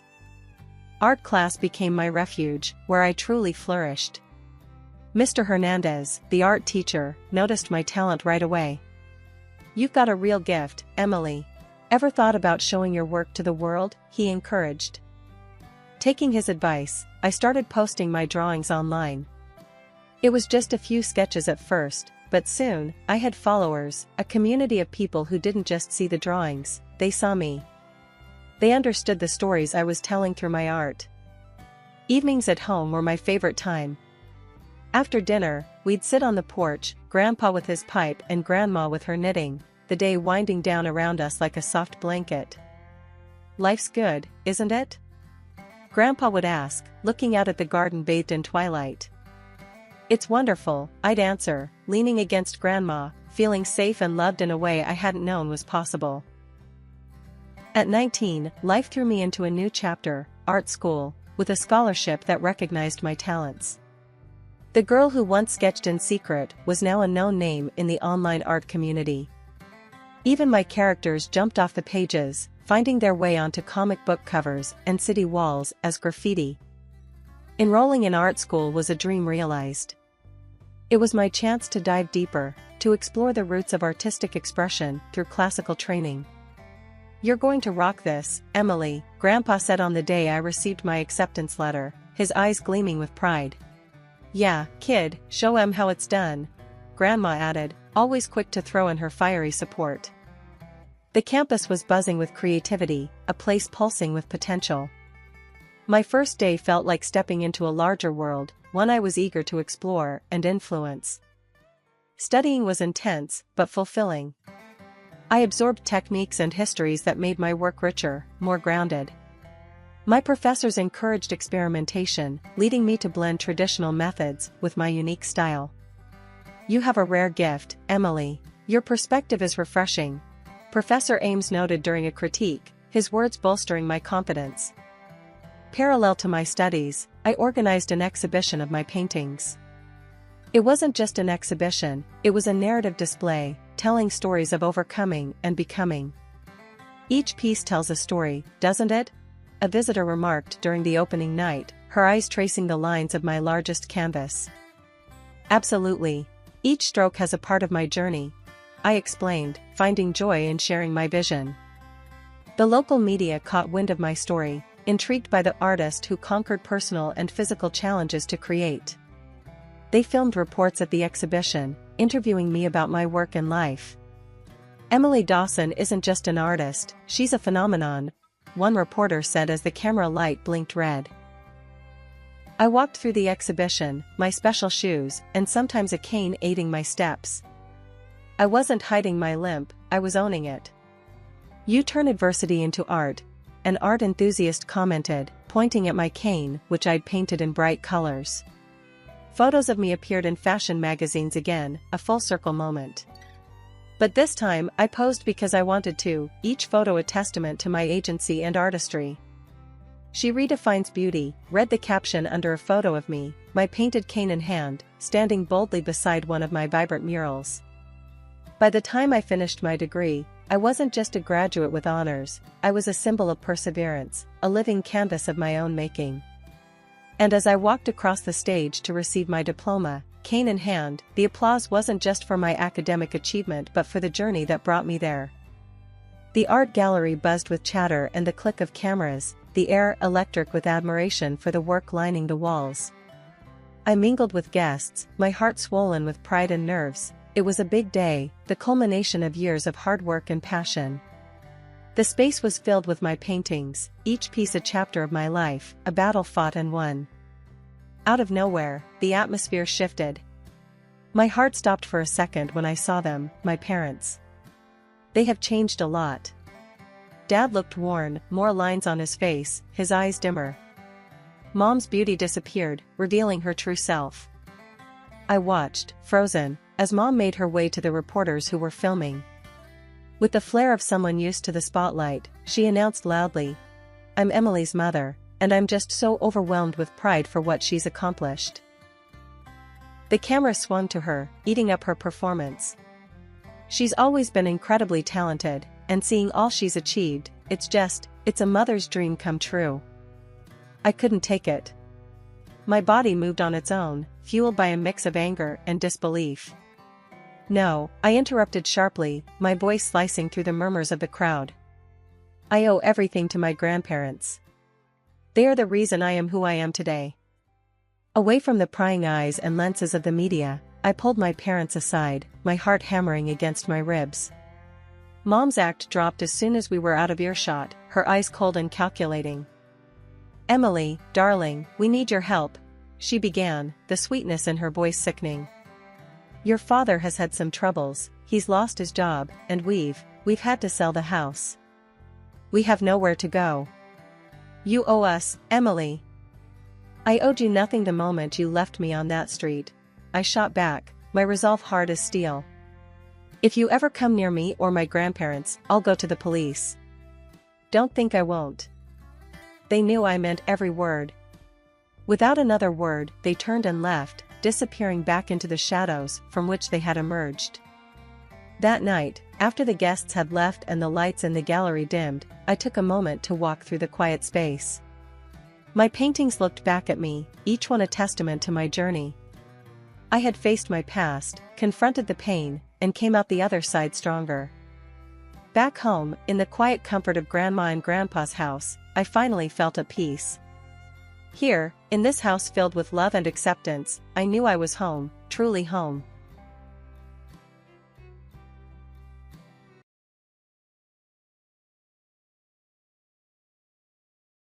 Life as the eldest wasn't easy, especially with Claire as my little sister. From the get-go, she knew how to play her cards right. I guess you could say I was always in the background, just Elizabeth, the responsible one, and there was Claire, always ready to stir up trouble. It was Dad's 40th birthday, and Mom had gone all out with the decorations and made his favorite cake, cherry-topped with thick vanilla frosting. The whole family buzzed with excitement, and relatives were spilling in and out, filling the house with laughter and chatter. I was busy helping Mom in the kitchen, while Claire was probably plotting her next mischief. "Liz, can you take this to the table?" Mom said, handing me a tray of appetizers. When I walked into the living room, my heart sank. The right side of the cake was a mess, cherry toppings missing and frosting smeared. And there was Claire, an innocent look plastered on her face. It didn't take a genius to figure out what happened, but before I could say a word, Claire pointed at me. "Liz did it. I saw her, Mom." I stood frozen, the accusation hitting me like a slap. "What? No, I didn't. Why would I?" Mom came rushing in, her face flushed with anger and embarrassment. "Elizabeth, how could you? Apologize right now." "But Mom, it wasn't me," I protested, feeling the heat rise in my cheeks. "I don't want to hear it. Go to your room. You're grounded, young lady." I trudged upstairs, the injustice of it stinging more than any punishment could. Later, Claire crept into my room, a smug look hiding just under her feigned sympathy. "Tough luck, sis. But hey, I can make it up to you," she whispered, pulling a crumpled $5 bill from her pocket. "Take this and we're even." "Even? You lied. Why should I cover for you?" I was seething but curious about her confidence. "Come on, Liz. It's easy money. Just grab that envelope in Dad's office I told you about earlier, and bring it to me. Easy peasy." Her plan was simple and tempting in a twisted way. The envelope was supposedly some paperwork she wanted to sneak a peek at, nothing more. Against my better judgment, I agreed. Sneaking the envelope to Claire felt wrong, but I was already painted the villain. What more did I have to lose? The next morning, the hammer dropped harder than I could have imagined. Dad was raging, the envelope in his hand. It wasn't just papers, it was cash.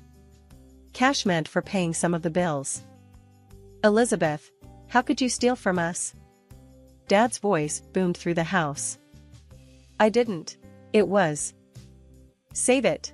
We found this in your room, he interrupted, his disappointment cutting deeper than the anger. Claire walked away scot-free, and I was left to stew in my room, grounded and betrayed. I vowed then never to let her sweet-talk me into anything ever again. High school was a mixed bag for me, and while I buckled down on studies, Claire threw herself into every party she could find. As graduation neared, the gap between us grew wider.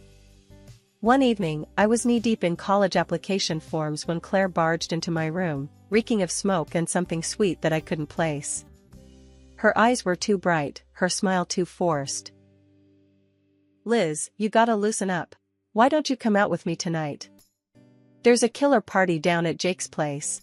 You could use some fun," she cajoled, flicking her hair back in that carefree way she always did. I looked up from my papers, irritated. "Claire, not everyone's idea of fun is getting wasted on a school night. Some of us have actual plans for the future." Claire's face hardened, and she leaned in close. "Just watch, Liz. I'll make it big without any stupid degree. I don't need to waste my time like you do." Time passed, and our choices post-high school reflected our heated exchange that night. I got into college, moved to a city with a reputable landscape architecture program, and started carving out a niche for myself. Claire, true to her word, skipped college. Last I heard, she'd taken off to another city with a questionable crowd, chasing who knows what.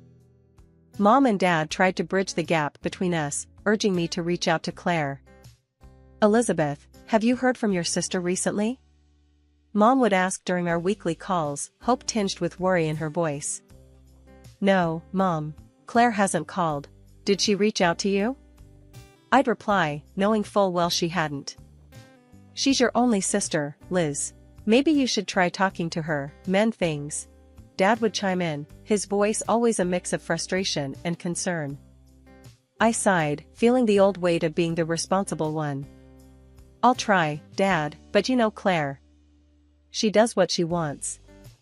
While I built my academic and eventual professional credentials, Claire became a nomad of sorts. Her life a series of adventures and misadventures relayed through rare, cryptic social media updates that did more to mystify than inform. Then came the inheritance from Grandma, a blessing that felt like a lifeline. I poured that money into starting my own business, a landscape design firm. It was a dream come true, turning soil and seeds into serene escapes. Meanwhile, Claire's sporadic text showed pictures from beaches and bars, her wild, carefree existence a stark contrast to my structured days. My landscaping business was blooming, and I was deep in the green, literally and figuratively. With every shrub I planted and every garden I designed, I felt more anchored, more at home in my world. One busy Tuesday, as I was hauling bags of mulch across the nursery, I first met Michael. He came in wearing a plain white tee and jeans, a resume in hand, looking every bit out of place among the flora. "Hi, are you Elizabeth? I'm Michael. Hear about the job?" His voice was clear, his handshake firm. "Yes, that's me. You're a bit early for your interview, but that's all right. Let's talk as we work. You can help me with these bags," I said, motioning towards the pile of mulch. We talked as we worked, his ease with physical labor apparent. He wasn't just some guy, he was someone who knew his way around a garden, his knowledge deep, not just fluff. His simplicity was refreshing. No airs about him, just a genuine love for the earth and what it could yield. By the time we finished setting up the new floral display, I was more than convinced about him. "You're hired, Michael. Can you start tomorrow?" His grin was as wide as the horizon. "Absolutely, wouldn't miss it for the world." Over the next few months, Michael became more than just an assistant. He was a confidant, a co-conspirator in all things green and growing. Our lunch breaks often turned into brainstorming sessions, or just times to laugh over spilled seeds or a particularly stubborn patch of earth. It was during one of these lunch breaks that things shifted. We were sitting on an old wooden bench, sharing a pizza. "You know, Liz, I've been thinking," Michael started, his tone a bit more serious than usual. "Yeah? What about?" "If it's about that weedy patch by the fence, I'm all ears," I joked, trying to keep things light. He chuckled, then turned to me, his eyes steady. No, not that. About us. I mean, I like working here, with you. A lot. And I was wondering if you maybe feel the same? His words hung in the air, mingled with the scent of pine and fresh earth. It was one of those moments, the kind where everything seems to pause. Michael, yeah, I do. I really enjoy having you around too, I admitted, feeling a mix of nerves and excitement. Good, that's good. So, do you think we could, go out sometime? Not as boss and employee, but just as us? I laughed, more out of relief than anything. I'd like that. Let's do it. Great.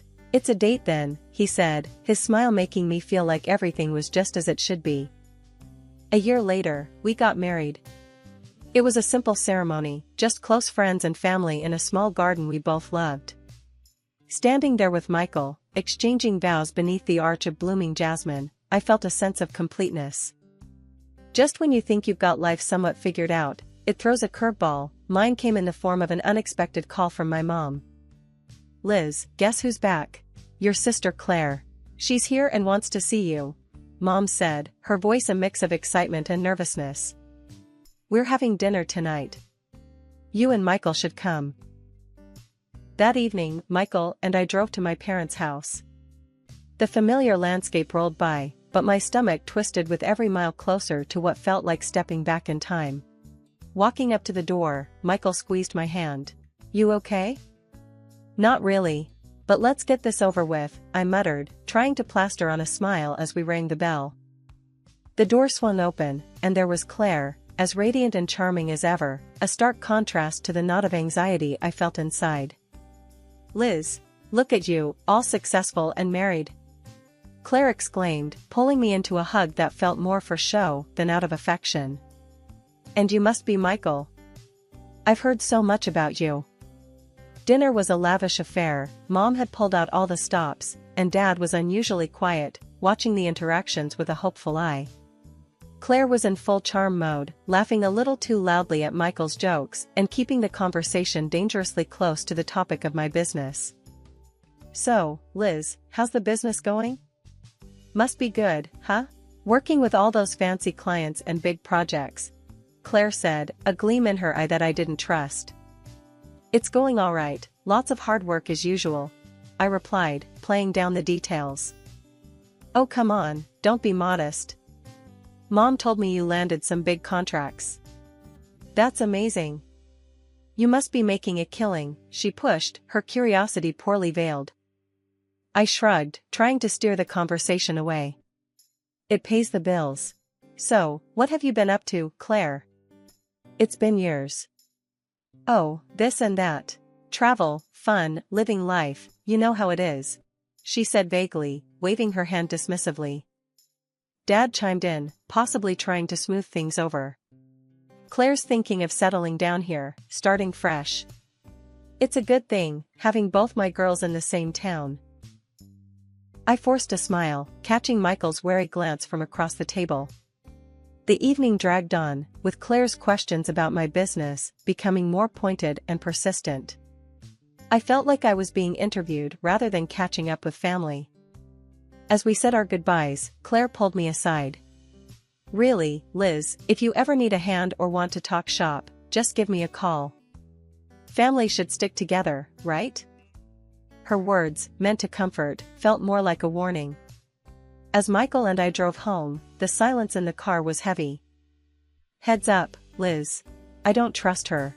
There's something off about how she was digging into the business details, Michael finally said, breaking the silence. I know, I sighed, leaning back in my seat. Something's not right. But we'll figure it out. We always do. The day I won the City Park tender was supposed to be the best day of my career. It was a massive project, one that promised not just financial rewards, but a real stamp on the map for my business. I was buzzing with excitement when I called Michael. Hey, babe, guess what?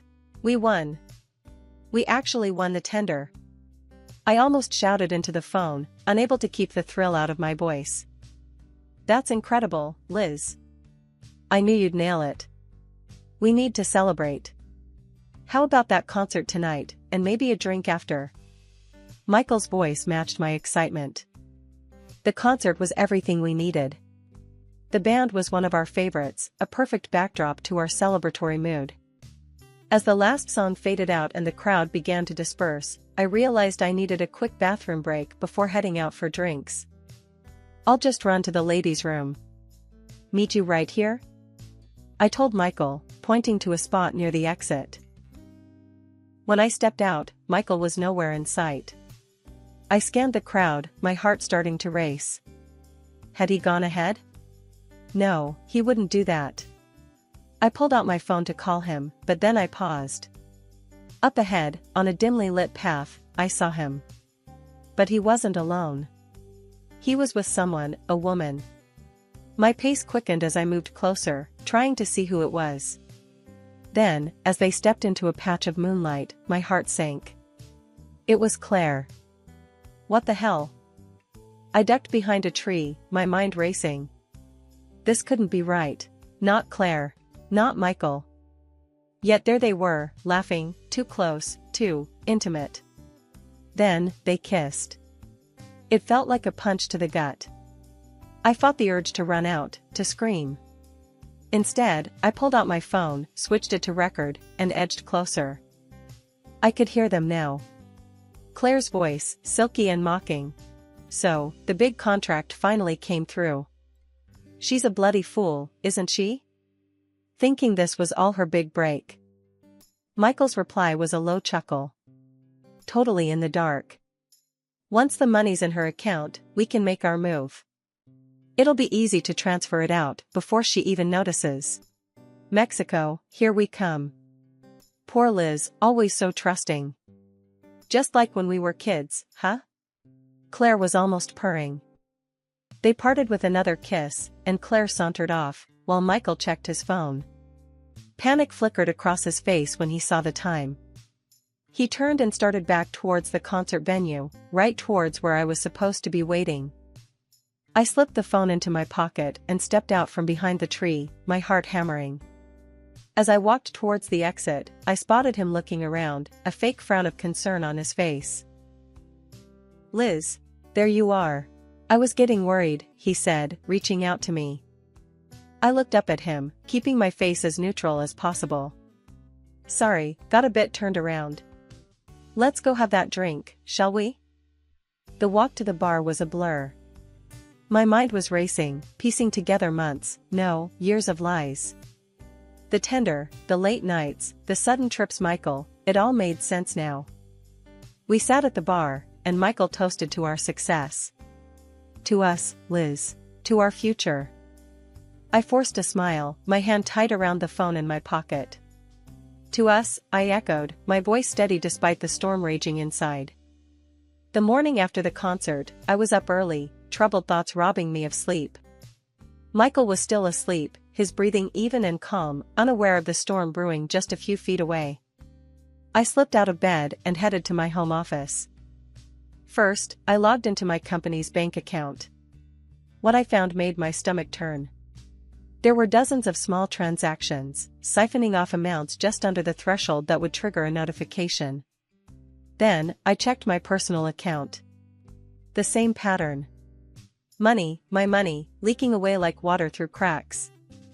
Michael had access to both accounts, he was the only other person who could have done this. I needed to act, but cautiously. If Michael suspected I was onto him, he might accelerate his plans, whatever they might be. I decided not to confront him, not yet. Instead, I phoned an old college friend who now worked as a forensic accountant. Hey, Tom, it's Liz. I need a favor, a big one. Can you do a discreet audit of my accounts? Both personal and business. It's urgent. Tom's voice was grave when he replied. Sure, Liz. I can start today. But what's going on? You sound serious. Just problems. I'll explain later. Thanks, Tom. I hung up and sat back, my mind racing. For the next 2 weeks, I had to keep up appearances. The thought of acting normal around Michael twisted my gut, but I had no choice. 2 days later, Tom called me with the preliminary results. "Liz, it's not looking good. There are irregularities all over the place. It's like someone's been consistently skimming off the top. You were right to be suspicious." Hearing it so plainly hit hard. "Can you compile everything? I might need it soon." "Of course. I'll get everything organized. Liz, be careful, okay?" I promised I would, hanging up with a heavy heart. A couple of days later, I received an email from Tom. Armed with the audit results and the damning recording, I knew it was time to bring in heavier reinforcements. My hands were shaking as I dialed Mark, a classmate from high school who had since become a cop. "Mark, it's Liz. Elizabeth Miller. I need help, and it's pretty serious." There was a pause on the line before he responded, his voice cautious but concerned. "Liz? What's going on? Are you okay?" I took a deep breath, steadying my nerves. "No, not really. I've uncovered something. It's a long story, but it involves fraud, my husband, and my sister. We agreed to meet at a quiet cafe away from prying eyes." I felt like a character in a bad crime drama as I laid out the documents and played the recording for him. Mark listened, his expression growing darker by the minute. "This is serious, Liz. Based on what you've shown me, and this recording, it's solid evidence. But catching them in the act would make it airtight. It could ensure they don't just wiggle out on a technicality." I nodded, the reality of the situation settling in. "What do you suggest?" "Keep things normal. Act like you don't suspect a thing. We need to catch them transferring the money or making a move against you." The next few days were a masterclass in acting. I smiled and nodded, played the doting wife and the oblivious sister. I saw the looks Michael and Claire exchanged, loaded with secrets and plans. A week later, the payment for the City Park project hit my company's account. It was a large sum, the largest I'd ever handled. I called Mark right away. "It's in. The money's in the account. They're going to make their move soon," I said, trying to keep my voice steady. "Good. From now on, we'll monitor the accounts closely. If they make a move, we'll be ready." I watched Michael that evening, observed him fiddling with his phone, probably checking the account, plotting his next steps. Later, in bed, I lay awake, staring at the ceiling, listening to Michael's breathing. It was almost hard to believe that this man, the man I'd loved and trusted, was plotting against me. Meanwhile, Claire had orchestrated the farewell dinner under the pretense of celebrating a new chapter in her life. As I walked into my parents' house, the atmosphere was buoyant, almost surreal in its cheerfulness. "Liz, you made it." Claire greeted me with her typical flair, a wide grin plastered across her face. "I have some big news. I've met someone wonderful, and we're planning to get married. We're even talking about moving to a resort to live out our dream life." My parents beamed at her, their joy palpable. "Oh, Claire, that's wonderful. Tell us more about him." I sat quietly, forcing a smile as Claire wove a tale about her new, mysterious beau. Her descriptions were vague, deliberately skipping over any details that could link directly back to Michael. Just as Claire was elaborating on her fabricated love story, the front door burst open. Michael stormed in, his face flushed with anger and panic. "Liz, why can't I access any of the accounts? What the hell is going on?" he bellowed, his eyes wild. The room fell silent. My parents looked from Michael to me, confusion written all over their faces. Claire's facade slipped for a moment, revealing a flash of fear. I stood up, my voice calm but icy. "Because, Michael, I know everything. I know about your plans with Claire. About the money, about the lies." I pulled out my phone and hit play. The recording of their conversation under the dim lights of the park filled the room. Claire's scheming words, Michael's complicit laughter, it all echoed off the walls, stark and undeniable. My parents turned pale, their expressions shifting from confusion to horror. Michael and Claire made a move towards the door, a pathetic attempt to escape what was coming. At that moment, the police, led by Mark, entered the house. Michael Turner, Claire Miller, you are under arrest for attempted fraud. You have the right to remain silent. Anything you say can and will be used against you in a court of law. The officers handcuffed them. Michael's plea was pitiful. Liz, please, I'm sorry. I didn't mean for any of this to happen. Forgive me. I looked at him, at the man I once loved, and felt nothing but revulsion.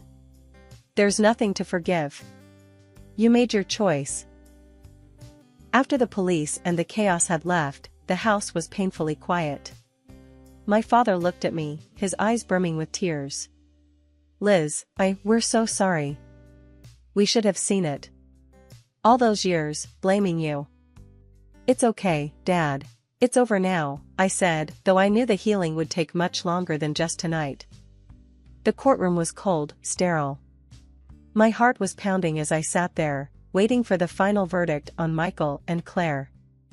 I wasn't alone, my parents were there. It seemed they aged years in these past weeks. As the judge entered, everyone rose, the tension in the room thick enough to cut. We all sat down as he began to speak, his voice echoing slightly in the large room.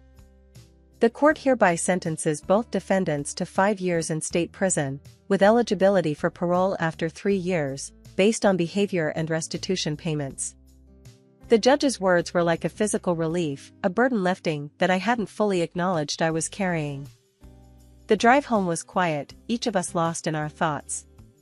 When we arrived, the sight of the garden, lush and vibrant, was a stark contrast to the morning's events. I took a deep breath, the familiar sense grounding me. Why don't we have dinner together tonight? At home. Just us, I suggested, longing for the simplicity of a family meal. That sounds perfect, honey, Mom said, relief in her voice. As they went inside, I lingered in the garden, my sanctuary. I touched the leaves, the petals, reminding myself of the growth and life that continued, relentless and beautiful despite the harshness of the world.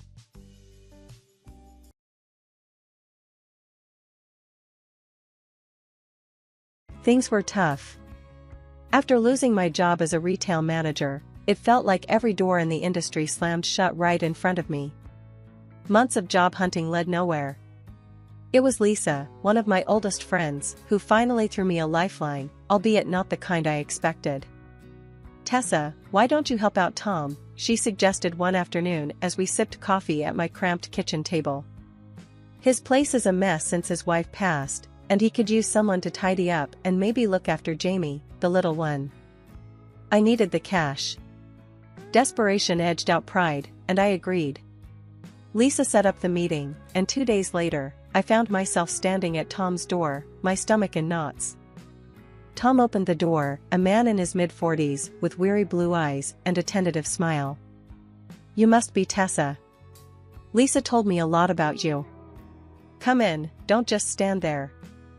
The apartment was larger than I expected, a bit of dust here and there, but it felt like a place sucked dry of life, echoing with a silence that spoke of its missing joy. Let me show you around, Tom said as he led me through the living room filled with pictures of a woman with a bright smile, his late wife, I assumed. We moved on to the kitchen, which looked like it hadn't seen a proper cleaning in weeks. I know it's a mess. I'm not around much, work and all. And Jamie, well, he's 9. You can imagine. Tom chuckled dryly, his gaze flicking away. There is also Mike, my eldest son, but he lives separately. There was an awkward silence before he hastily added. So, about the job, I guess Lisa told you the basics? Yeah, cleaning, cooking a bit, and helping Jamie with his homework? I confirmed. That's about it. You'll have free run of the place during the day. I just really need someone to keep things afloat here. I nodded, understanding the weight of his admission.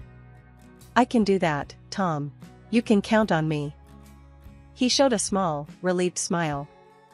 Thanks, Tessa. Let's see how it goes, yeah? Tom introduced me to Jamie that evening. The kid was a mop of untidy hair with curious eyes and a suspicious look as he sized me up from his spot on the living room couch. "You gonna be our new maid?" he asked bluntly, his voice sharp. "I guess you could say that. But I'm also here to help you out with your studies and stuff," I replied, trying to make my tone as friendly as possible. As I left their apartment that day, I felt a mix of emotions swirling within me.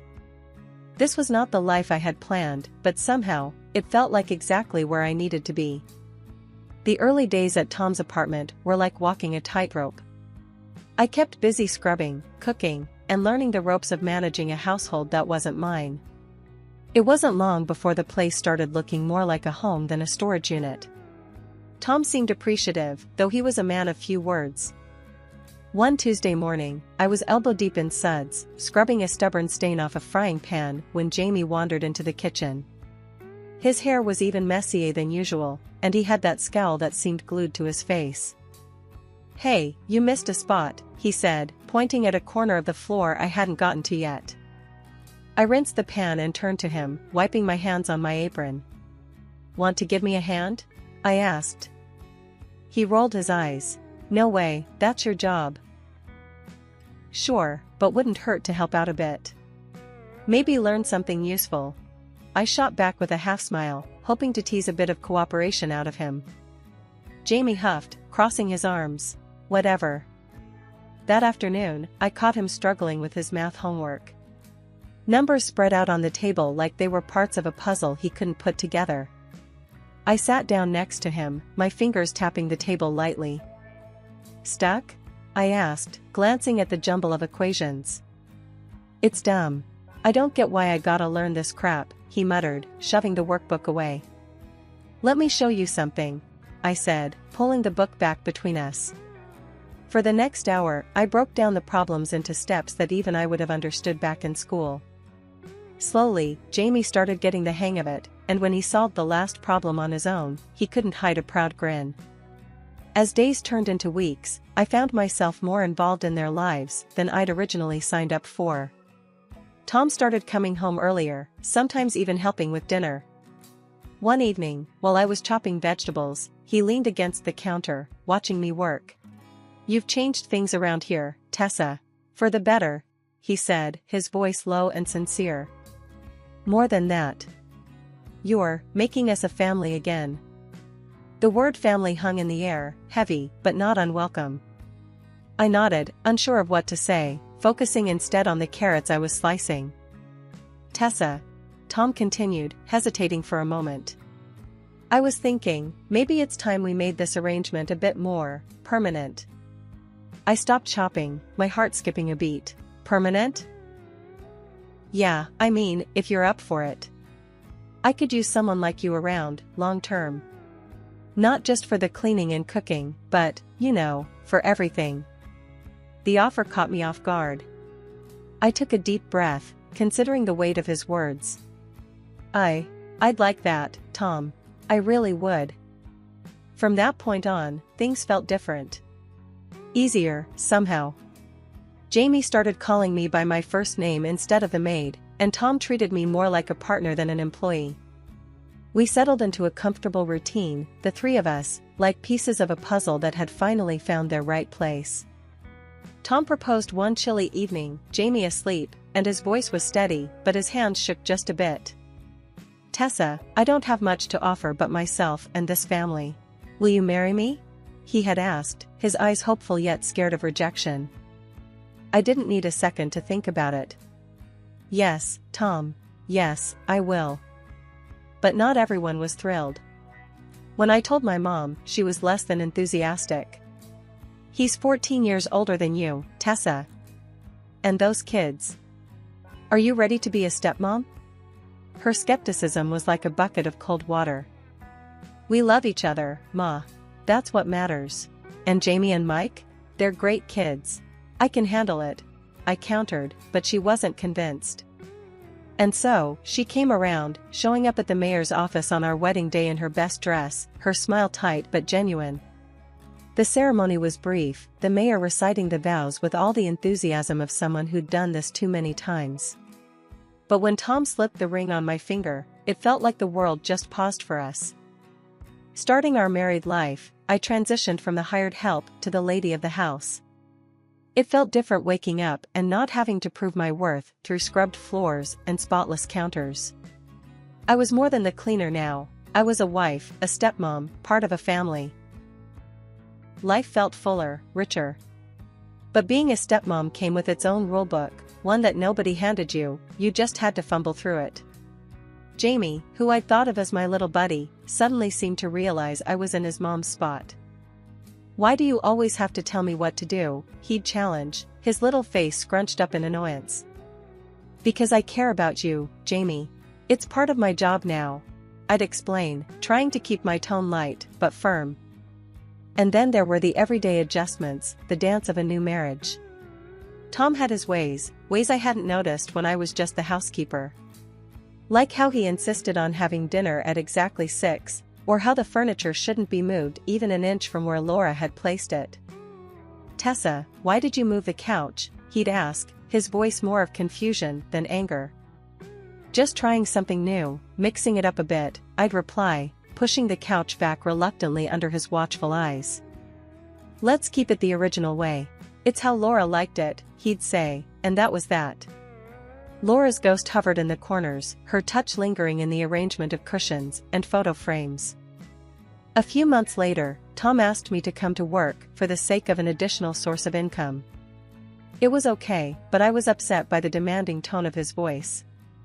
I got a job at a store nearby to keep up with cooking and cleaning the house.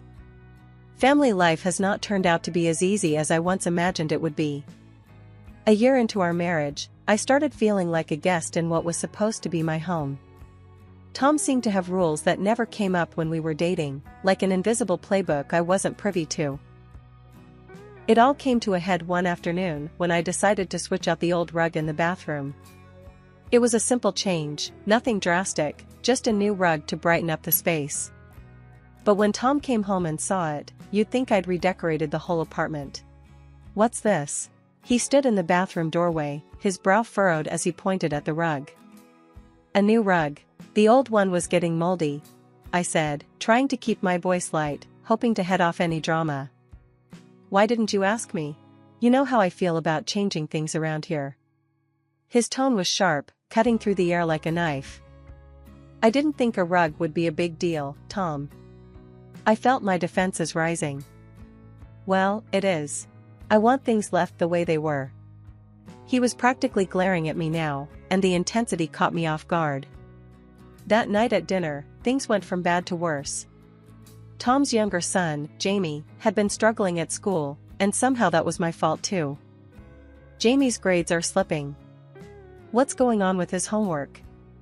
Tom asked, his eyes fixed on me across the table. "I've been busy, Tom. I started that job at the store, remember? You wanted me to help out with money," I replied, my voice tight with frustration. "So you're just going to let everything else slide?"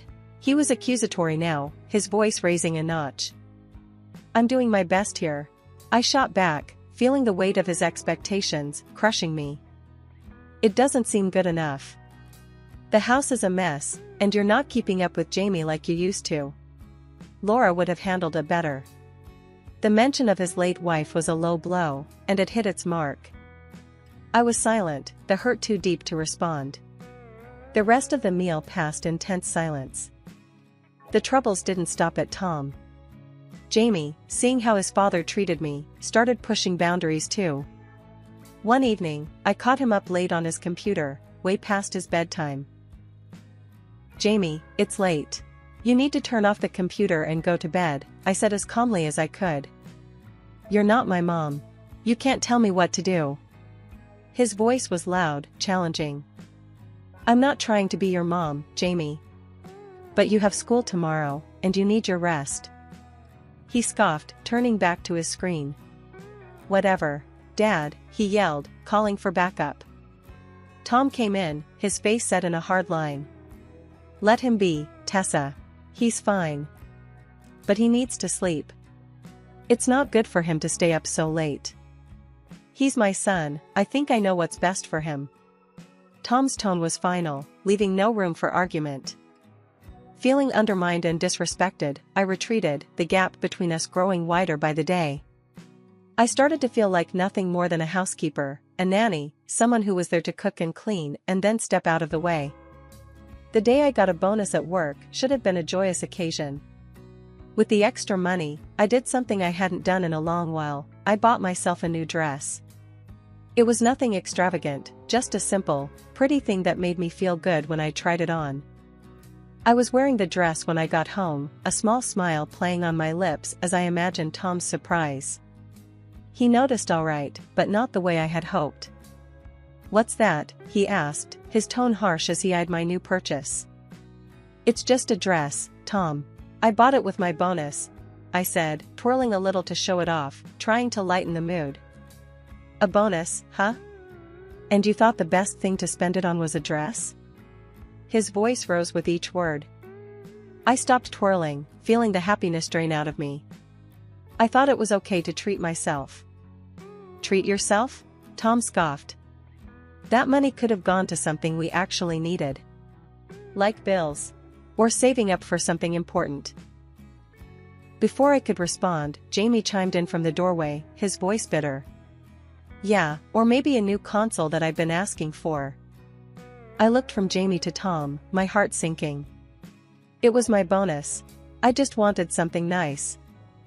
The room filled with a heavy silence, Tom's eyes cold and unyielding, Jamie's stare accusing. That night, they both started treating me like I was invisible, not a word or a glance in my direction unless absolutely necessary. This silent treatment went on for a week. Meals passed in silence, my attempts at conversation met with cold shoulders and dismissive grunts. It was like I didn't exist in my own home. But life has a way of testing you with more than you think you can handle. A couple of years later, during the pandemic, my mother passed away. It was a sudden and heart-wrenching loss, leaving me to inherit the family house, a large, old structure, along with a significant sum of money. When I told Tom about the inheritance, his eyes lit up in a way that made me uncomfortable. "We'll move there," he declared one evening, looking over the property papers. "It's bigger, and the school near there is perfect for Jamie." I nodded, too drained from grieving to argue or to ponder his sudden interest in my inheritance. "Yes, maybe a new place will give us a fresh start," I said, hoping his intentions were as genuine as my wishes. "We'll start packing up this weekend," Tom decided, already making plans. Packing was a slow process, each item a memory, each box a step toward a new life I hoped would be better. As the moving day approached, I found myself observing Tom and Jamie, watching them discuss room arrangements and renovations for the new house. Their enthusiasm was hard to gauge. Was it for the new start or for what the new house represented? That morning, I wasn't feeling great, my head was pounding, and my stomach was in knots. The store manager noticed my pale face and sent me home early, something I was grateful for. I let myself in with my key, expecting the usual silence, but instead, I was met with low, conspiratorial voices drifting from Tom's makeshift office. Instinctively, I pressed myself against the wall by the door, my breath catching in my throat as I listened. "Yeah, Dad, thanks for setting that up. Leaving the apartment to me is a big help," said Mike, Tom's eldest son, his voice a mix of gratitude and scheming. "No problem, Mike. Once we move into Tessa's place, I'll have more than enough. We'll live there a bit, I'll spend her money, and then I'll find a good reason to divorce her. We'll split the assets, easy." Tom's voice was cold, calculated. I felt a chill run down my spine. The pain of the betrayal was sharp, like a knife twisting in my gut. Mike laughed, a harsh sound that filled the room. "Man, your new girlfriend is way hotter than Tessa. Can't wait for you to ditch that stupid chicken." I stood frozen, not wanting to alert them to my presence. After a few moments, I quietly backed away from the door, my mind racing. The initial shock was giving way to a burning, seething anger. I had to act, but I needed to be smart. I left the apartment as silently as I had entered and headed straight to the lawyer's office. The lawyer, Mr. Reynolds, was a sharp-eyed man who listened intently as I laid everything out. "This is more common than you'd think," he said, his voice even. But you've got a good head on your shoulders, and we'll make sure you come out of this on top. I nodded, feeling a semblance of control returning. What are the next steps? I asked. We file for divorce on grounds of infidelity and deception. Gather any evidence you can. Recordings, documents, anything that shows his intent, Mr. Reynolds advised. Thank you. I'll get everything ready, I said, standing up. The weight of the legal folder in my hand felt like a shield, something to protect me from the storm ahead. As I walked home, my mind was a whirl of plans and possibilities. When I returned home, Tom was in the kitchen, making dinner as if nothing had happened. Mike had left, and the normalcy of the scene was almost surreal. Hey, you're back early. Feeling any better? Tom asked, looking up from the stove. I forced a smile, my heart pounding in my chest. A bit, yeah. Just tired, I said, keeping my voice light. That's good. Dinner will be ready soon. Why don't you go lie down for a bit, he suggested, turning back to his cooking. Sure, I might just do that, I said, my voice sweet as syrup, but inside, I was steeling myself for the battle ahead. I went to our room, closed the door softly, and sat on the edge of the bed. The next few weeks would define the rest of my life. I wasn't just going to roll over and let Tom take everything from me, not without a fight. The morning of the move felt different. I had everything planned down to the last detail, and Tom had no clue about the storm that was about to hit him. I'd packed my personal belongings quietly over the past few weeks and had them moved to a new place in another city, a fresh start, a new me. This morning, I left the house as usual, a simple handbag in tow, telling Tom I was off to work early. See you at the new house later, he called out nonchalantly, completely unaware of the bomb about to drop. I nodded, keeping my expression neutral. Sure, see you there. I lied smoothly, closing the door behind me with a soft click that marked the end of my old life. Meanwhile, Tom and Jamie were supposed to meet the movers at my inherited house and relocate our family there. What Tom didn't know was that there was no family to relocate anymore, and that house wasn't ours to call home any longer. I waited patiently in my new apartment, my heart racing as I pictured the scene unfolding at the old house. At exactly 10 a.m., my phone buzzed, a message from my neighbor who was keeping an eye out. He's there, looks confused. It read. Tom must have been standing at the door, expecting to walk into his new life. Instead, he was greeted by strangers, the new owners of the house I had sold right from under him.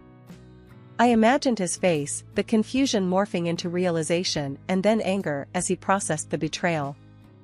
According to my neighbor, Tom knocked on the door, and a confused couple opened it, introducing themselves. We just bought this place. Who are you? They would have asked, just as baffled by the presence of a moving truck full of furniture. The movers, equally perplexed, started asking where to put the boxes, and Tom, flustered and furious, tried to call me. My phone lit up with his number, but I ignored it, sticking to the plan. When no answers came, he had no choice but to return to his apartment, where another surprise awaited him. Mike, his eldest son, had moved in his own furniture, and his fiancée was already unpacking. The apartment was no longer Tom's sanctuary but a crowded mess of broken plans and shattered expectations. Get out! This is still my place. Tom must have roared, the vein in his neck throbbing with rage. Dad, we gave up the lease on our apartment. We've got nowhere to go. Mike shot back, defiant and desperate. Finally, I picked up the phone after his third, more frantic call. Tom's voice was livid, tinged with a betrayal he thought only he was capable of. Tessa, what the hell do you think you're doing? Why are you ruining everything? I took a deep breath, my voice calm and resolute. I know about everything, Tom. The plans you made with Mike, the girlfriend, your charming little comments. I've sold the house and protected my assets. You won't use me anymore. You can't do this to me. We're married. His voice was a mix of anger and disbelief. The divorce papers are in your mailbox, I replied firmly. Consider this me looking out for myself. You'll also find that I will be asking for alimony. I didn't pick up his calls after that. My old phone, the one he knew the number to, would soon be turned off for good. I sat back, a weight lifting off my shoulders. I was free, truly free for the first time in what felt like forever. The courtroom was charged with tension. My ex-husband Tom sat across from me, his face a mask of fury and desperation. He was gunning for half of everything I owned, but I was armed with the truth, and a stellar lawyer. My lawyer, Mr. Reynolds, was a no-nonsense type who had every piece of evidence neatly organized and ready to dismantle Tom's claims. Your Honor, we have substantial proof of Mr. Wright's infidelity, and we intend to show that his demands for property share are not only baseless but also immoral, he stated confidently as the proceedings began. Tom's lawyer tried to paint a picture of a broken man wronged by his wife's sudden departure, but it fell flat as soon as Mr. Reynolds presented the evidence. Receipts from lavish dinners, hotel bookings for two, and love letters to another woman, every item displayed on the projector screen was another nail in the coffin of Tom's credibility. When it was time for testimonies, a couple of acquaintances from our old neighborhood took the stand. They didn't mince words. I saw him at the lake with her. They were all over each other like teenagers. One testified, her tone disgusted. Tom's lawyer tried to counter, arguing about the legitimacy and relevance of the evidence, but it was clear the judge wasn't buying it. The atmosphere was thick with Tom's silent rage, I could almost feel it across the room. Finally, the judge delivered her verdict. Given the evidence of infidelity and deception presented by the plaintiff, I find it impossible to grant any property claims to Mr. Wright. Furthermore, considering the income disparity, Mr. Wright is ordered to pay alimony. Tom's face went from red to white, his mouth opening and closing like a fish out of water. It was a sight I didn't enjoy, but it was justice, plain and simple. His mistress had left him once she realized there was no lavish lifestyle waiting for her, especially when she found out she'd have to share an apartment with his sons and his eldest son's fiancée. "I'm not going to be a free housekeeper," she'd said, echoing the irony of my past with Tom. As for Tom, he ended up exactly where he put himself. His battles with his eldest son over space and responsibilities were the stuff of local gossip. Jamie, the younger one, turned into a defiant teenager, harder to handle every day without a steady maternal influence. Meanwhile, I was building a new life far from that chaos. I took up courses in graphic design, something I'd always had a knack for but never pursued. The community here was vibrant and supportive, helping me network and establish a small freelance business. I was happy starting over.